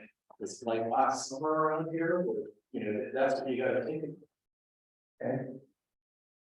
So, Brad, please. I'm trying to square this conversation with the bullet point on the bottom of page 14 that says PDR for feet is exempt from annual quota, but must meet special review criteria and landing only in allowable overlay areas. So that is probably, yeah, it's a good thing to bring up. So the intention was meant that they are not, they're exempt from the waiting in line, right? So that will probably needs to be revised to do all the perfect because it's changed so much, but the concept still that I need to bring on the table is that if you buy the TDR, you don't have to wait in line, but the land, the development of your TDR is gonna affect the line in 2 years. Right. So this is. That's not what that says. I know, yeah. Okay, so I think what I'm hearing on this one is the numbers are confusing. We strike those numbers and instead replace it with what the process would look like for evaluating that. But Yeah, and the process that I think we look at is go back and study them for the last 10 years and see what those numbers were. And then, you know, have a debate about whether it was, how did that feel, was it bad? You know, and think about what the number ought to be, but it'll be, everyone's gonna have an opinion, sure, but that's the way you feel. yeah, I think these are really important clarifications to bring back in that final report. So I think we need to do some cleanup, and that's a lot of what you're gonna see in the changes between this.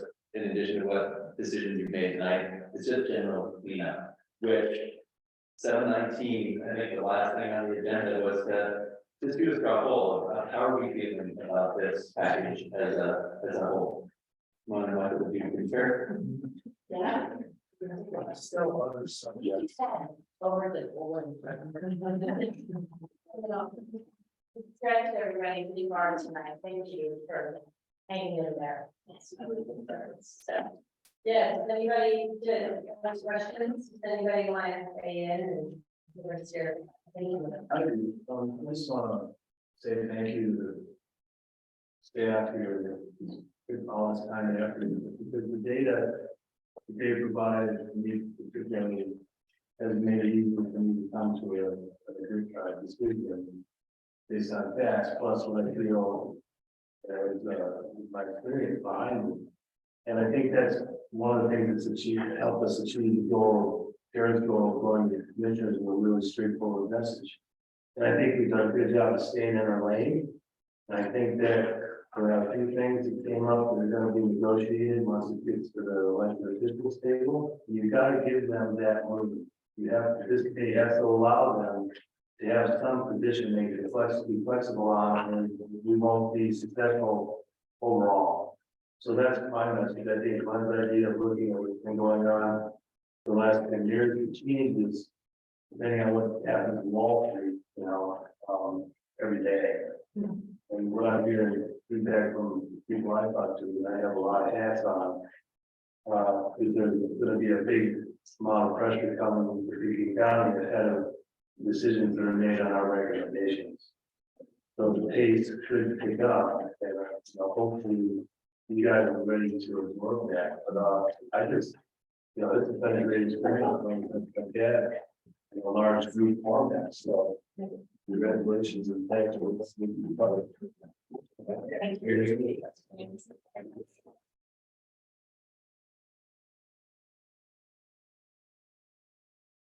there anything, yeah, that you feel like still needs to be tweaked, or are there, you know? I think we talked about compromise too, right? What do you like most and where are we going to? I think there's one thing that I think was addressed, earlier, but, it's confusing to me, I'm not sure I understand this. So in some spots, we're saying that the exemption for subgrade space is being removed, but the next bullet point says that we're creating a subgraded floor area bonus. To 1,000 square feet, and not to exceed the house size cap. And so if we establish a 1950. And we're creating, and that's assuming it's in the UGB, and you have 1,000, if it's a new subgrade floor area, I just don't understand the difference between that and what was already there for subgrade exemption. And if it's an exemption, I'm not sure the function it serves, if it's, will that allow you to do 10,250 square feet with that subgraded space? Or the intent was to keep it at 1950. So then, I don't think if that's truly the case, this is not a bonus or an exemption or anything, it's just, I don't even know why it's there. Yeah, it is a bonus. It's a bonus because the floor area ratio may be determined in the UG, it's only in the UGB. Yeah. Right, so right now it's 4750, we're lowering it to 1,000. And it is a bonus because when you do the math, the floor area ratio, 0.13 times your lot size, you know, maybe it turns out to be, you know, you can do 4,000 square feet by floor area ratio. Well, now you can do 5,000 square feet in the UGB. So it is actually a bonus, but you're still not gonna get above the 9250 no matter what. It's like the 4750, you can't go to 15,000 now. So it is a real bonus. And it's also creating a look against GDRs, and, you know, they gotta do 1.5, right? Yeah, but if your employer ratio goes above, like, if it lets you do 90-50, you have to put TDR and say, reporting you that. Well, there's no bonus when it's that big, that's true. Right, okay, Then there's no bonus. okay, Yeah, 9250 is hard cap. right. Just a quick clarification, I think that you were just talking about this, but if you're in the tier 4 and you were to buy TDRs, does you then need to go in line with the quota system as well, or not? Just for the delta and square footage that you can't net lease on your TDR, if you want to go to the full.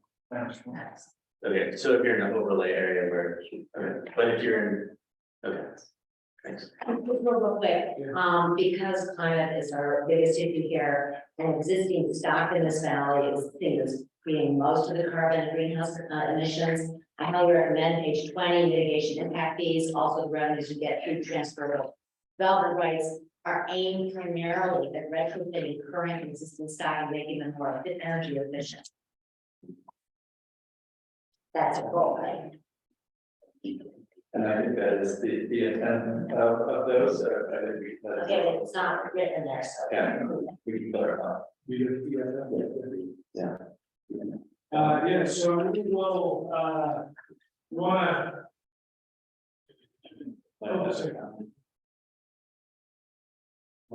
I really love to bring this up.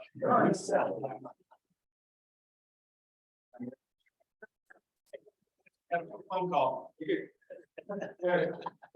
Whatever, however we want to deal with it. Unseparated historic TDRs, scenic TDRs, constrained site TDRs from our notes for the TDR program. We never got around to discussing what had been recommended by staff.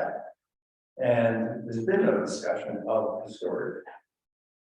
Part of my MO from the beginning is eliminating abuse that happens in PNC and DOCC of these, of that portion of the TDR program. We haven't discussed it. In fact, you are getting folks who about it, but I don't really care. I'm just bringing it up now that remember that we never got around to that. And I'm too tired to deal with it now. Good, good. I was gonna say, yeah, that can be a focus to your topic. Yeah, I'm down with that right now, separation. I thought we were. So what I recall from the conversation, and we're happy to do it with this group, but I'd like to understand where the whole committee was, is that the discussion of TDRs. And this goes back to the staff recommend, the staff scenario that we put forward, so you're thinking about the great point is that all the current ways in which a development rate can be severed, so constrained, visual, historic, all those were retained as an option in the entire TDR program. And that what was discussed is that those still maintain at the discretion of the DOCC or the. So that was the discussion point. I think I'd like to understand, is that where the committee is, or is the committee wanting to revisit and then we'll work through? Let me just give you an example of an animal that came to DOCC. They had a chicken coop and a barn, and they took it to DOCC to get a TDR. Originally, the DOCC wasn't for it, they got browbeaten into it, and voted and gave them the TDR. Okay, that's for a chicken coop and a barn. Okay, it was built, you know, early 1900s, so it's 100 years old. But this is what I mean by, there's not a lot of emotions sometimes stands in the way of giving TDRs. Or what I consider to be an abusive use. And I think as I told you that at the part of the discussion that we had TDR, and we dove deep into it, is also you're now giving it more in those 500 increments, right? And so it's actually giving the PSCC a little bit more discretion. I don't know if that's right or speech right now, but it's amazing. But by breaking up the TDRs into those 500 square foot increments, it changes the way those types of TDRs are expressed on the PSCC. So what was a 2,500 square foot TDR that was very difficult, maybe that, yeah, it's fine with that, it's 500, and it's a different discussion because of all of the we had. Well, that's one. I'm not saying that everything that staff advised here was wrong. We're saying we never got around to discussing that. And the abuse that I think has happened over the years. So again, I would offer, if the committee would like to further define it, then let's have that discussion or. Moving on, performance standards to address other things besides just energy and so on. And I think that'll come out of this conversation. Would these standing locations not be subject to the TDR special review that we said is happened to this process? But I think would that not address it? Because I feel like the abuse from the past was really made more abusive because of the end point use of the TDRs, which was to a fast path to large homes. But that we changed it so much, special review, and then created this overlay. So they're just not the same thing. And so like if that same situation were to go through what we have proposed here, would it still feel like abuse to you that they have to get one and all, even if it's used it for more community beneficial? And it would be 500 square feet, or maybe 1,000. Well, yeah, what Aaron is saying totally changed my mind about that whole situation, because it doesn't have to be a yes or a no of 2,500 square feet, it's incremental, because I mean, personally, I believe that 1,900 bond worth something. Is it worth 2,500? No, but I think it's worth something, so. Yeah, that's way. You're all discussing it. Yeah, no, you're exactly, it was a good point to bring up. I read what staff wrote and we put it off in a conversation earlier. And I just felt like, well, wait a minute, this is important because I have seen plenty of things. Are you guys comfortable with it, with that 500, at even a range of TDRs, at 500 square feet, you give it away? Okay. I just, Redstone Castle got 11 TDRs as well. Okay. I mean, I voted for 5. And they were worth $250 million at the time, and you paid $2.5 million to buy the whole castle. So what did you get? You got it. So I've seen all this go on for years and felt like, wait, this is actually more important than you all realize. That we're giving away square footage in the UGB for people that I call wounds or cutting it down to 500, if that's what actually occurs, fine. But I want you all the way in and be aware that this is the kind of crap that, I felt needed to be informed. I think it's a good point. Okay. Sorry. To take your time. You got it. Okay. Yeah, so it sounds like it's an important issue, but thank you for bringing that. And so is this something you want to try to do a focus group on, or do you want to put some recommendations? I feel like it's there, honestly, like. Let's vote. Let's see how we're all feeling about that. Yeah. We have one more vote to take. We're already voting. Well, I think this final motion, I would love nothing more than to raise the glass of all of you to celebrate all of this work, but to help guide us and to May 17th, so we can bring a final report together for you all that finally consider and to review with, weeks ahead of time to really get your thoughts together. To help guide us to that direction, how are we feeling about this scenario as a whole? Remembering, as it says here, that connection to the shared values, the significant progress, and really all of these parts working together in a symphony, when you use the orchestral analogy the other day, it really stood out. So we want to know, how are you feeling on this scenario as a whole? If you had to vote today, what would it be? Because that will help us understand what calibrations do we need to make getting into the home stretch here to bring something to May 17th. So we have your final vote. Obviously, we were an hour over the big discussion. We made a lot of progress. Give us a trouble of where you're at today so that we can help the calibrate because one of my willing to get that. No, I would say let's just see where people are. And feel about it, and we'll should go more time here. It's a yay or nay. Michael, what is? Things that have sort of popped up in here. To be adjusted, they're not substantive changes that would, relatively to what we've discussed. And so I'm at the 8. I'm at a yay after a lot of deliberation, and I think we got some tweaks and some editing to do to really clarify. So that our message is really heard, or conveyed to the county commissioners and presented to everybody on this. We still got some things to do. Chris, I mean, yeah, I think, we had some helpful amendments today that increase the synergies and the package overall is, a good place for planning, so, yeah. Thanks for all of that. Brian? I'm a yay, and since I'm gonna be on a plane on May 17th, I just want to take this opportunity to say it's been a really fun, enjoyable 10 months. With a lot of great work, but I think we're laying the foundation to do something awesome. Thank you. Simply, yay, and thank you for all your work.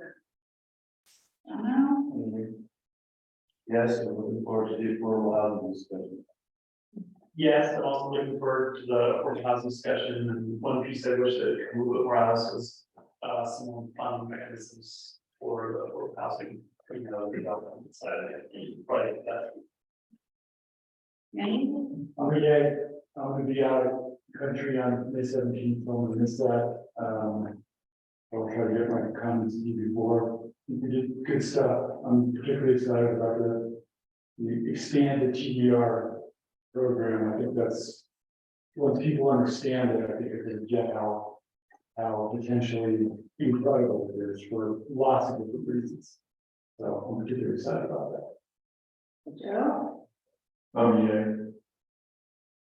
Don't need to explain. Generally, I'm gay. But there are a couple of things I'd like to discuss this concern some more. I don't know where that fits in. I also would like to get back to the 1,000 square foot subgrade exemption. I personally am in favor of a larger exemption. Not sure how we discuss that. And also anxious to discuss the affordable housing issue. I'm a yay. I think the TDR program that you guys kind of created last Friday is, like Randy says, this it's really gonna help save a lot of development. I mean, yay, I'd definitely like to review and maybe have some questions, and I guess we send those to Michael Lana or. That's not much to do that. For Jennifer as well. Oh, I can't speak for Jennifer. It's travel. I'm generally a yay, and I also have some other smaller things that want to have comments on questions. Yeah. Matt? Yay. I think we've all done a great job of thinking outside the box, compromising and being really bold. I think, I hope it's something that we're all proud of. I feel like it is. Yeah. I'm also a yay. I think there's, an overachiever. I'm like, how can we get all these boxes checked? Not gonna let perfection be the enemy of the good. I think we've done some great work here, and it's been a pleasure working. Linda? I'm also a yay, and I learned so much. I feel like I should have known all this stuff before I started on this 10-month journey, but. Great group of people. I again am interested in hearing more about the affordable housing issue, and I commend the co-chairs and the staff for all they.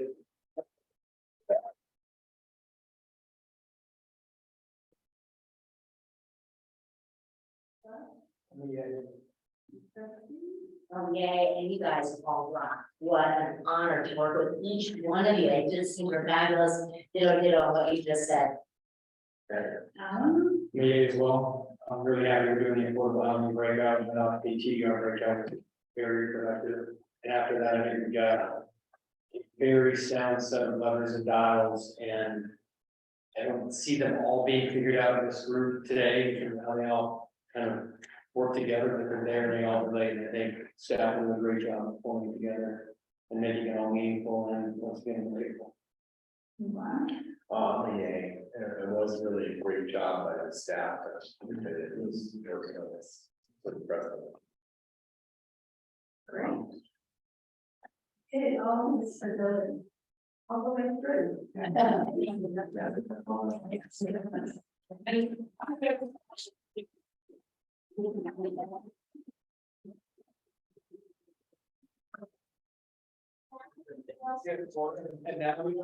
to the Poland bar. One last. One question, that I want to make sure that everyone got what's the purpose of the affordable housing, did this impact to be efficient?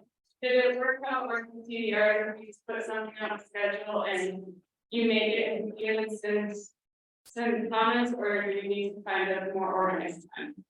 We could somehow land on, like, kind of booked out Wednesdays evenings, so if we can land on Wednesday instead of like Friday morning, that would be ideal. Generally, yeah. Can you guys quickly say what happens next? We're here just so we all do the same thing. Yeah, so now we got from you last. What we're gonna do. Bring it develop and send it out here with as much time as possible for you to review or basically see. I think it's super key to review that report and discuss how we advance it on to the FCC. Through that, and we'll also pick up some public outreach, sharing the report with the community in conjunction with the June 6th joint meeting of the VOCC and the P and Z. So prepare, that's where we got a lot of additional time here. Any questions? Do we need to vote on the 17th if we're not here, keep a proxy or? Yeah. Yes. Yeah. And what we just heard tonight, down to your point. With the CA all around, we obviously have some clarifications that we need to take to that, but it's really strong, or the point of the table so much there also. Did you form a piece of finance way in the secretary, kind of break out the document of that? Yeah, kind of, it is TDR, you know, if you want to work with stuff that voting is. So you would be adding your fans, public outreach to continue to provide basic information, so this doesn't all have ones. Have to go down to the table of contents of that report, but there's gonna be a lot of setup, the values, the key learning. We walk through the terms, that you all in there, yes. Yes. Yes. Should we?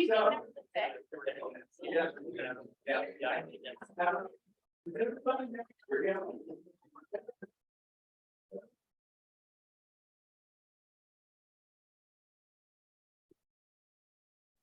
Well, in fact, it's just a couple blocks this way. Some of us are gonna walk down. It's the old free range space.